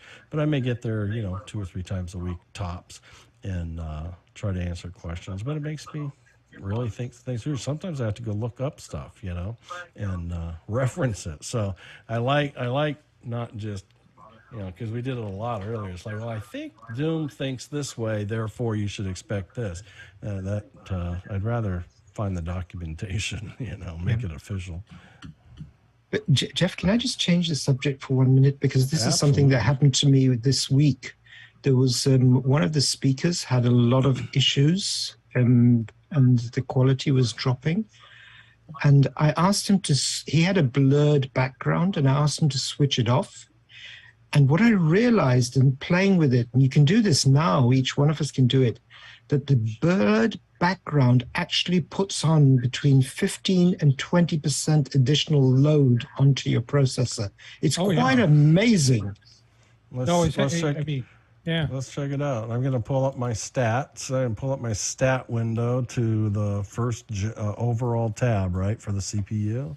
It's not unsurprising, though, folks. If you remember back 2.5 years ago now, when at least a lot of us started playing with Zoom, and the virtual background, they actually checked to see what type of CPU you had before you could actually turn on virtual background. Well, I think they still do, right? You have to meet like this level of hardware requirements, otherwise they'll gray out the option. Yeah, and so that doesn't. The fact that it puts an extra load doesn't surprise me, because it's got to go. That processing has to happen somewhere. Well, it's there's a lot. Take an avatar. This would be interesting to spend some time and go, how much load does a background add to your system versus a cow head, but they're fun, but I've never used. I did virtual background maybe a couple of times. I know I did it at a New Year's Eve thing. Yeah, but I only do it if I put my green screen up behind me and tell Zoom I have a green screen. Then it helps a lot. Yeah. Oh yeah, because again, you're taking it off of the CPU, and if it's using some of the GPU, hopefully it's using GPU and it's looking for GPU. I think that's what it's doing in the background, but If it's going raw CPU, absolutely. Then it's gonna, if it thinks you have enough power to do it, chances are you do, but should you use it? Chances are you shouldn't. Yeah. Put on my makeup. Oh my. So now I have makeup plus a blurred background and my statistics. Yeah, but your eCam stuff is also blurred. Yeah. Oh yeah, no, whatever. What I'm feeding in as a background, it's doing it all. Now I can change that to just the camera, and it'll, I mean, it's kind of hard to tell that it blurred my background because it's nothing real sharp about my background, anyways. But look at those eyebrows! Holy. Yeah, baby. Woo! So my CPU. Were you looking at, Robert, like overall or Zoom, as far as the percentage of CPU usage? I was looking at overall, but I'm also looking, because I'm on a Windows machine, at the device manager and looking at it doesn't actually load the GPU at all. It seems to be all CPU processing that takes place. So it's very, very, very processor intensive. My official answer would be that's bad. Mm-hmm. Yeah. Yeah. Because my guess is it doesn't make a distinction, because I would bet a large proportion of the audience that uses Zoom is doing so on a laptop, and most of those don't have discrete GPUs. Yeah, well, that's true. Yeah, and if they do have GPUs, it's usually CPU, like it's built in. The GPUs are built into the processor. Right. Yeah. Well, those aren't discrete GPUs then. Yeah. Right. Yeah, I have this MSI that it has the embedded Intel GPU, but it also has the discrete NVIDIA on the HDMI output as well, which is kind of cool in the sense that on my PC that I'm on in this meeting, I had to, so my vMix, when I kick off the meeting, as far as GPU consumption, I have a NVIDIA 2060 Super in this PC, and which is, I think it's limited to 3 streams at the same time. And so I would stream to YouTube, and I would stream to Facebook, and I would record. And I told each of those configurations to leverage the hardware acceleration. Well, then I was running into issues, and in time and a little bit of research and all, and it really actually came, I'm a pilot for fun and have been for years, but I don't always get a chance to go out and fly, so I'll fly like Flight Simulator. From the new Flight Sim from Microsoft is incredible, but now I need a better GPU.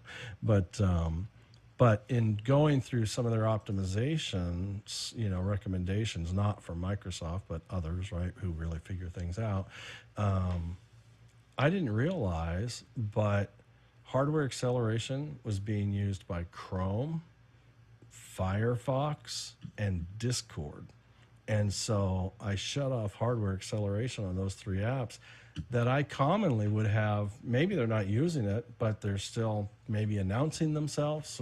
But I mean, Google does. Google Chrome definitely does. I'm watching the stream, right? Mm-hmm. And so I started having conflict where, my streams would be set up and waiting for me to start the stream. I got to turn this other crap off. I was about to say, it's hard to concentrate on what you're saying. You can't take me seriously right now, right? There it is. Anyways, Google would be up, everything would be up, and then I'd start the show, right? And the problem was vMix was last. And so it would try to start number 1, number 2, number 3, and it would come into conflicts, and it couldn't start. And it's like, what the heck? So it became a problem for me. Where did God? I don't know why they put Studio Effects. Studio Effects is there, but it's kind of hidden. It's not as obvious as the other ones. Oh no! Off. Is that everything? Nope. Reset. Oh, there's a reset button. There we go. Ah, there you go. There you look. Right?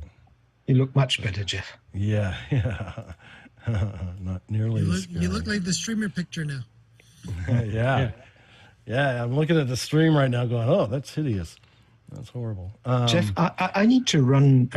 It's getting late at my end, but I just wanted to ask a question because I'm about to upgrade my business account to the Business Pro, which will give me all of the interpretation the translations of the live transcripts. Is this something? So, are you saying Business Pro or?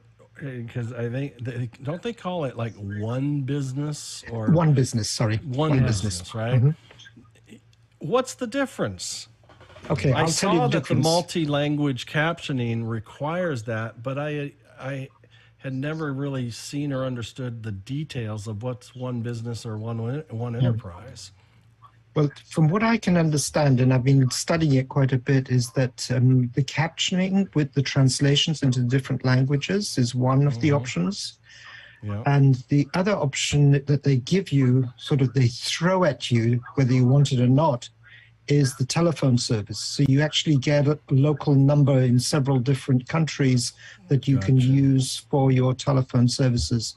Yeah, that's the Zoom VoIP. That's a Zoom phone. Correct. Yeah. So but I haven't.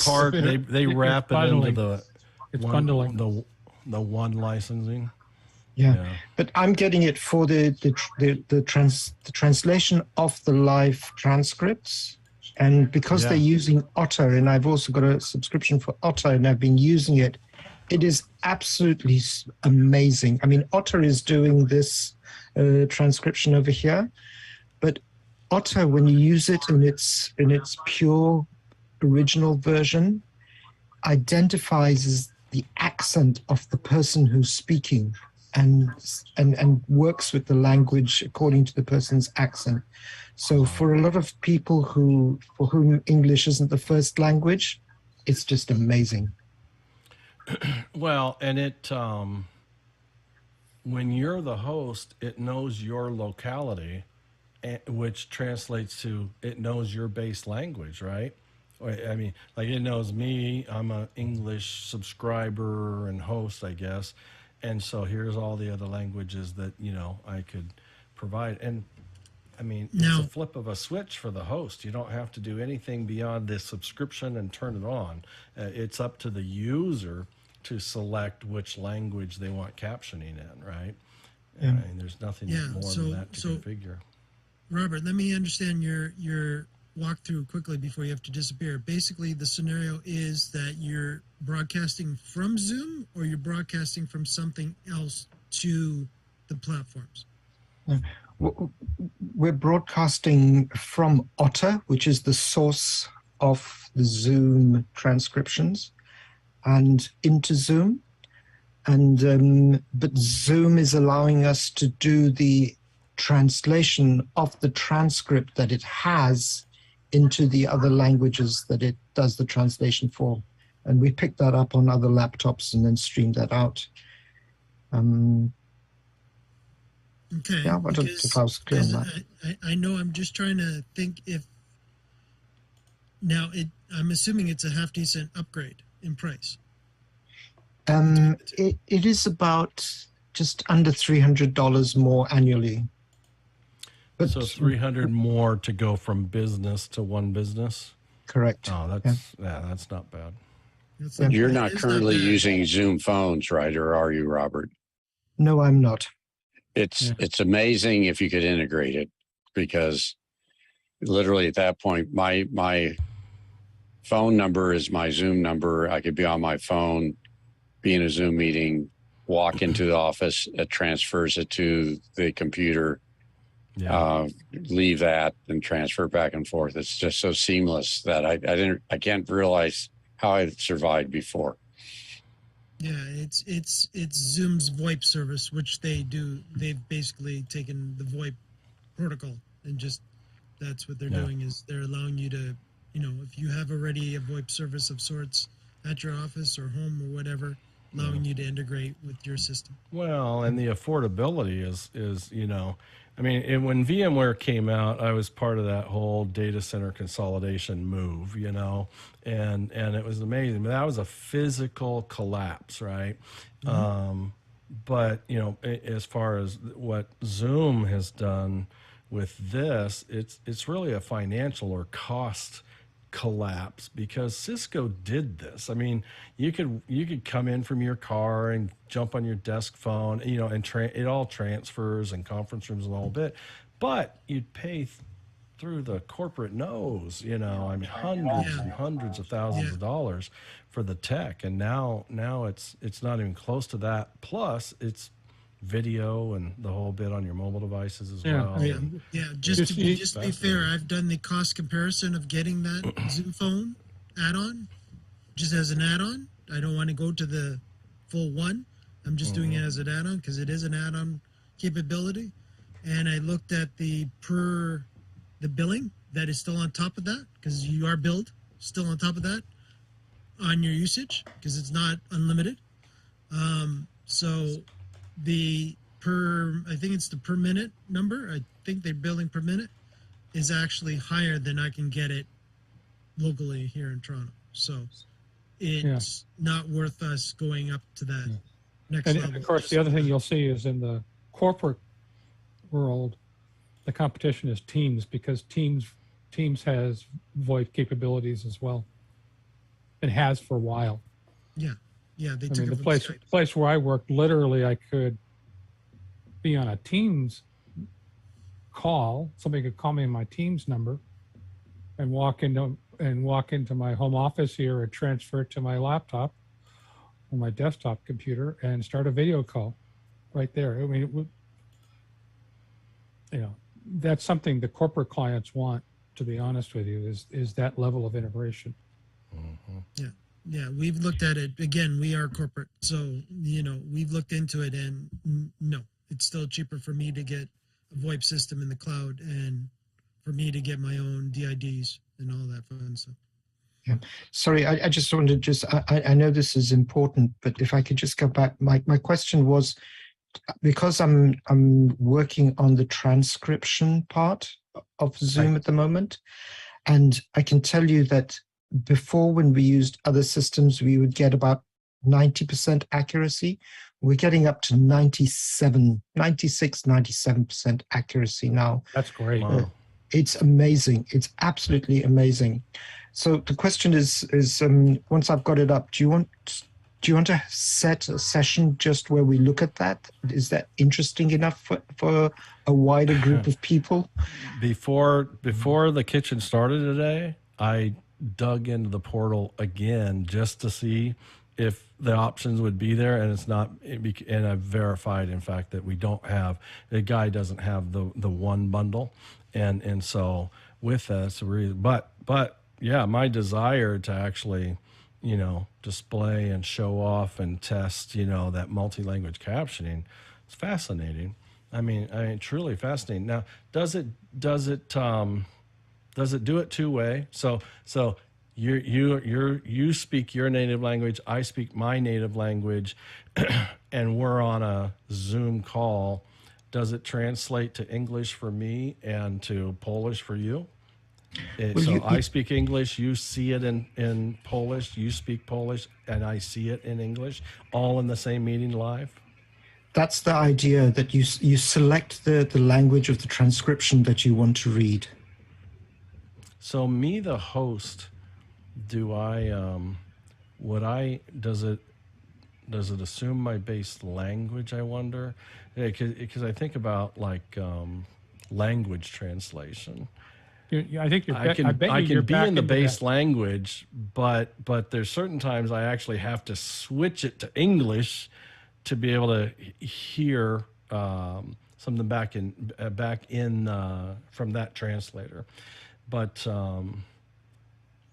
I bet you're back into that same reason why you want a second computer. Yeah, maybe. Yeah. Difference between host and a pseudo participant. Yeah, what I used to do for all my multi-language encodes way before the Zoom days was basically I would have all my translators going into, they would be, again, my audio mixer guy would literally be doing the, if that person was English and I needed to be French, in my case, especially up here in Canada, we would, and at one cases we would do English, French, Spanish, if we were doing to cover, sort of North America. And what I would end up doing is I would have 3 different encoders, same video feed, going to the 3 different encoders, but again, each audio language was its own submix coming out of the audio mixer. So Right. I'm literally, if somebody's going to be speaking English and all of a sudden the translator cuts in, that is a pot that's already live on the translator that's going to be doing that in the appropriate language live, Robert. So very much like TV broadcast is the way that I've done it previously. On the closed captioning side, the closed captioners, again, we would do an outside service that would be dialing in to do the captioning. Yeah. If we had to go that far, depending on my client, of course. Hey, Robert's been like the most patient guy in the world, waiting for some of these things, I mean, the language support, let alone translation fee, because you own, what's it, Interpreters Worldwide, you own and operate? Yeah, online interpreters worldwide. We're doing, that's why I need to rush, because tomorrow morning at 7 o'clock our time, that's in 6.5 hours time. It's 11:30 there now, right? So we're doing a hybrid in the Auschwitz Museum. That we're going to bring in people and take out feeds into the 3 languages. So I need to get my head refreshed for tomorrow morning. Well, thanks for showing up. I know it's always a late visit for you, and it's worth it, Jeff. It's worth thanks, it. It's been a pleasure getting to know you over the many months, and love your support. Have a good time tomorrow. Pleasure. Take care. Enjoy the rest of your weekend too. Take care. Bye. All right. Well, guys, Boys. It's thinning out and getting closer to the weekend. Thinning out the herd. Mike, good to get to know you a bit better. It looks like we're already connected on LinkedIn, and I was looking you up there. So, always. Mike, where are you located? I'm up here in Toronto, Ontario, Canada, and I'll do the Canada for all you Americans. Canada, okay. A? That's right. So do I know Jeff? No. Am I close to Jeff? No. He's probably about a half-hour drive away from where I am. The Jeff that was having issues. Yeah, good stuff. Because I was looking at all the Canadian-based photography he was taking. It was like, that's the Canadian Open, which you probably saw on the if you're into golf, that's the Canadian Open. So when the PGA Golf was up here, that was the Canadian Open that he was taking pictures of. Nice. Yeah. I for the life of me can't figure out. I mean, I hate to say it this way, where he went wrong. Yeah, I don't know either. Yeah, I'll just take a guess that that he one of 2 things are probably the most likely. It's port 1 on his ATEM was a camera, and it confused the rest of everything else that got plugged in, and or both the external monitor of his Mac more than likely mirrored to a really funky resolution, which is great for the Mac, not for an external, and that probably threw it as my bet would be on the latter one, to be honest with you, Jeff. That's why I kept saying go look at your set, but I don't know. Just little nuggets, man. There's so many nuggets along the way, and once you get it, it's like, wow, that wasn't all that difficult, but it's a pain in the rear getting there, and then it just becomes and again, standard work. Back to the old days of the regular ATEMs before the minis came out, you had to have scalers, boys and girls. There was no way of getting around all that fun stuff, you know. None of the self-detection and the whole bit. Built-in scalers. No. Blackmagic has had especially up here in Canada, Blackmagic has had a black name, to do, pun intended, because of the fact that they've never had scalers until they started bringing out the minis. Well, now I had a church who wouldn't let me. ATM lines too. I had a church who wouldn't let me install Blackmagic because of their name. Period. Yep. That kind of makes sense. I can see how that play out. It's like, okay, we can work around that. Might not be as affordable, but we can do it. It's true. You know, I've got guys up here that'll go after a Roland before they'll go after Blackmagic because they've been doing this for 20, 30 years, and they would rather, you know, they know what they're getting themselves into with Roland, right? It's just with the vMixes guys, which Jeff, I know you are, and again, you know, I do OBS. I've done, you know, way back to the days when Wirecast was only a Mac-based product. It wasn't even on Windows. Windows was an Mac afterthought. Wirecast before anything else. I dug the program, other than it about burned up my Mac because it just sizzled the processors. In conjunction, back in year 2000, they actually ended up using my content delivery network back in the day because I was the only one that would actually have a content delivery network for Darwin. If all you Apple people know what that means. Darwin QuickTime streaming. So you could actually watch QuickTime streaming in your QuickTime player. Darwin still exists. Darwin still exists. Yeah. Darwin streaming server still exists. Yeah. But Darwin itself still exists. Yeah. But when initially Darwin came out, I was the silly guy that actually decided that I would build a content delivery network that actually would handle doing that. And so we ended up and it was working.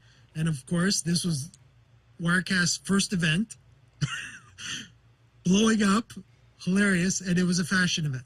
It was a fashion show. Wow. And that was 22 years ago. Yeah. Very cool. So, Jeff, I sent you a note last week, just so you know, offering if you need somebody to, maybe not with your, you know, if you need another name to reach out to, because I know sometimes you reach out to people when you know you're not around. Hang on, I recall that. I appreciate that. And I was thinking of, I was remembering that note, and also thinking, I have a group here on Discord. So, Mike, I used to spend matter of fact, for the last, before COVID, I guess for the last 10 years, I spent 2 weeks per month of my life in Ottawa. Okay. Yeah. So. Yeah, I'm not going to say I'm halfway between Ottawa and Toronto, but I am halfway between Ottawa and Kingston. Okay. So if you're familiar with Kingston. Oh yeah. Yeah. So you would have driven by me if you landed into Toronto, or unless you landed in Ottawa, of course. I landed in Ottawa. I went straight into Ottawa. All right. Detroit to Ottawa. Oh, okay. I was till I retired a few months ago. I was doing some IT consulting work for both CBSA and USCBP. Those acronyms, actually, I didn't catch those. Canada Border Services Agency. Oh, yeah, those and guys. And U.S. Right. Customs and Border Protection. Yeah, got it. Yep. Yep. Yeah, that you would definitely have to come to Ottawa. That would be without a doubt in your mind. Oh, yeah. Yeah. That does. I would either spend my time in Ottawa or I'd spend my time down in McLean, Virginia, which is where USCBP is. Mm-hmm. How do I find you on Discord, Peter? Quickly. Well, I'm there. Guys, definitely find me. I'm in the office hours, so you'll find me in there too. Mike. I see you. See if I can find you. Mike Latta, Toronto. That's you. And but there's also another one. Well, it's organized, at least on my list, Jeff, it's organized by first name, so I'd be down in the P's. Yeah, but like I typed Mike Latta and popped right up showing me him in the list. But if I do that with Peter, I just sent you I just hit you on Discord. Doesn't pop up. Yeah, I got you there. Okay. So I'll add you as a friend there. And I'll add you now. I can add you to this other Did you see my message come up that said greetings? Yep. Okay. So there I am. Let me so now I'm gonna add you. I just have this small group, it's a Zoom Test Kitchen host group of 6 of us now, 7. I mean, like I said in my note, I mean, I'm clearly not the same caliber as you and some of the other folks, but if you need somebody just to open up the session and continue the conversation. Yeah, just manage some conversation, it's just a moderator role, really. I was thinking Ray, is it Harwood? I gotta find him and reach out to him sometime as well. And I see you add, so Zoom Test Kitchen. Yeah, there's Ray. Okay, I'll reach out to him as well. So yeah, I've added you to that group. That group's the one I write to, when I know that I'm not going to be able to make it, and say, hey, is there any takers? Yeah, and I assume there's some sort of process we go through so we can start the stuff. Yeah. I mean, there's both. I mean, I've added a couple of accounts to the domain. It's really, I found it's not super terribly necessary unless I know that there's no way I can start this meeting. And I like when I'm out, I just won't be able to take 5 minutes and do it. Then I just have to, have you create an aliased email account that's not attached to Zoom, and I'll add it as a new account and so forth. The easier way is just, the meeting info, you just go there, meet me there. I'll fire up the stream. I'll give you host, and we call it good, and so forth. Normally that works just fine, but yeah, we'll go through it. And since the live stream has improved so much, directly from Zoom, there's an awareness that you, the host, I don't even need that awareness. I need an awareness on my laptop sitting next to me, but there's this awareness that like what's on my screen is what's going to get streamed, and not screen capture wise, but as far as in the Zoom client. And outside of that, yeah, I think you do a great job. And sometimes the guys say, oh, what do you want us to talk about? It's like, I don't know, whatever you want. It's more of just a forum, and sometimes it's like today, ask people to just chime in and, hey, what do you got? And sometimes it's just a quiet start. So have a nugget or two of some kind of, compelling conversation or discussion on some new feature or old feature or confusing some, I mean, sometimes I just come off of Facebook groups and just bring a couple of those questions that, like I've seen them out there like 3 or 4 different times, right? And it seems to be a common piece of knowledge that a lot of people miss. And so we dig in. But, yeah, I mean, it goes by. We're almost 3 hours in, man. It really does fly by pretty quick. I have to admit, Jeff, sometimes not so much on the Zoom group, but on the ATEM groups, I am so tempted many times to reply RTFM. What is that? Read the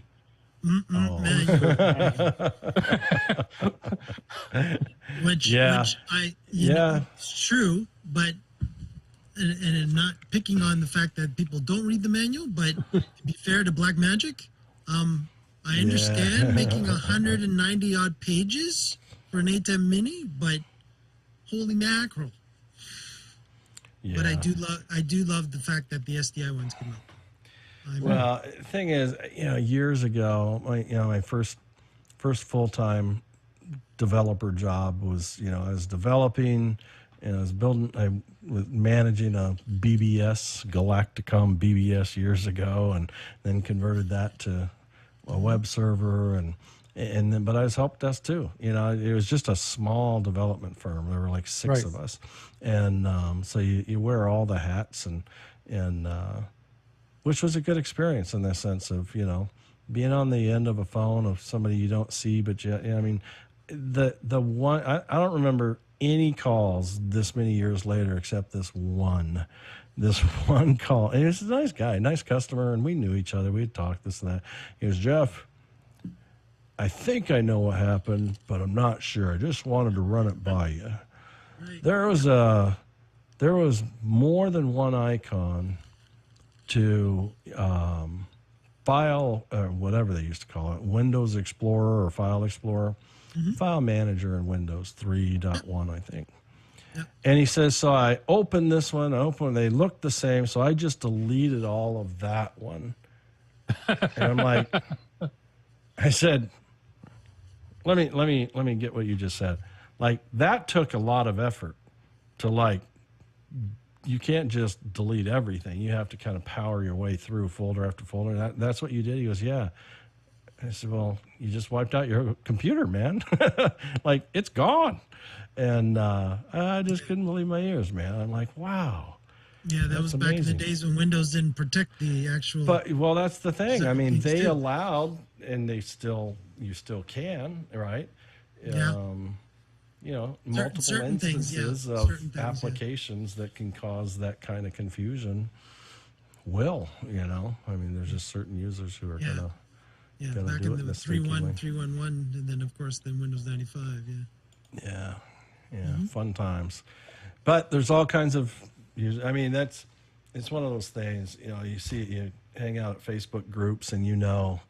They didn't try it. They didn't research it. They didn't search it. You know, they just came here to ask. And you go, well, that's their preferred methodology. And there's some people who will just rip them a new one. And I'm like, yeah, come on, just give them a break. I mean, I've got a text fragment that says, video one input on an ATEM Mini is different than every other ATEM input. Oh yeah, no doubt. And the poster and then give them the page number in the manual. The poster that challenges the more than, you know, they didn't try anything, they just came here, is the one who will post something that is so incredibly vague. Like, how do they possibly think the world could give them a real answer without first answering about 10 questions, you know? And it's just like, come on, you just got to apply a little bit of logic to it that says, they probably need to know this, or this to help me out. But anyways, you know, we've all been, these last 2 years have been a whole lot of learning for a whole lot of people, that's for sure. Absolutely. You know, absolutely. A lot of you know, preachers, pastors, ministers, you know, have all become streamers. You know, it's just crazy. We did a lot of pivoting here too, because again, we're a pro AV distributor up here in Canada. So as far as the pro AV market, well, that disappeared. So we became the, you know, again with my 20 odd, streaming since the beta of good old real audio back in the day. So as far as, you know, streaming was concerned, that was not a hard pivot for us to do as a distributor. But the product lines that we had to pivot, because a lot of them were all live event based. So we were, you know, pro lighting, you know, pro audio, and then of course the pro video could stick around. It could be used in what we're doing now. But again, a lot of the pro audio, again, PA speakers, you know, all the type of stuff all that stuff is now getting, you know, quite a lot of it's getting all replaced now. And of course, yes, are we affected by the chip shortage? Our products, no. At this particular point, no. Why? Because I've done a really good job to stay on it, and I've forced my brands to stay on it. But again, there's a lot of brands that are with certain distributors that'll stay nameless, and the larger the distributor, the worse off it is, and the worse they don't care. So chances are, if you get a product that is distributed by a larger distributor in the U.S., specifically since you guys are there, chances are you will run into the chip shortage issues because they didn't proactively plan properly ahead of time, or keep their nose to the ground as compared to let their brands figure it out and actually even help them along going, you think maybe you should get some more of these chips when you can? You know, maybe? You know, that's usually my question that I usually led to the brands going, oh, yeah, good idea. And a lot of them are not thinking, you know, especially depending on the brand. If the brand is actually making the chip, great. If the chip's made in-house, awesome. Then they just have to have the raw materials to make the chip. But if it's a chip that they rely on a different chip manufacturer that has to go in there, aka cars, then, you know, a lot of it's the sourcing of 23 nanometer and slightly higher chips. It's not the custom chips as you're pointing out. I'm agreeing with you, because the in-house chips are typically the custom stuff, which is now, you know, 6 nanometers and below. Yeah, again, it depends. It really specifically depends on, you know, the only thing that one of my brands has had a tough time with, and again, it's good old bit of the war that's going on between Ukraine and Russia, is certain raw materials. But again, it's just sourcing. They can work on getting it from a different country to source out the material, but they're still at least got the control in-house to understand that, you know, I'm saying, okay, keep going. I want, you know, these many of these are the many of those. And a lot of the distributors just go, yeah, we'll order stuff when, you know, when it's, you know, on the shelf. Oh, yeah, I guess I should order some now, instead of actually proactively doing it. And that's why all of a sudden, bloop. And by the way, yes, there's a couple of 100 containers sitting out in LA. Yeah. Still daily. And that ships, by the way. And that's not including what's in the port. Yep. And that's as of last week. Yeah. Boys, have a good weekend. You too. Have a good one, sir. Gather and see you next week if you can make it. Yep. Thanks, everybody.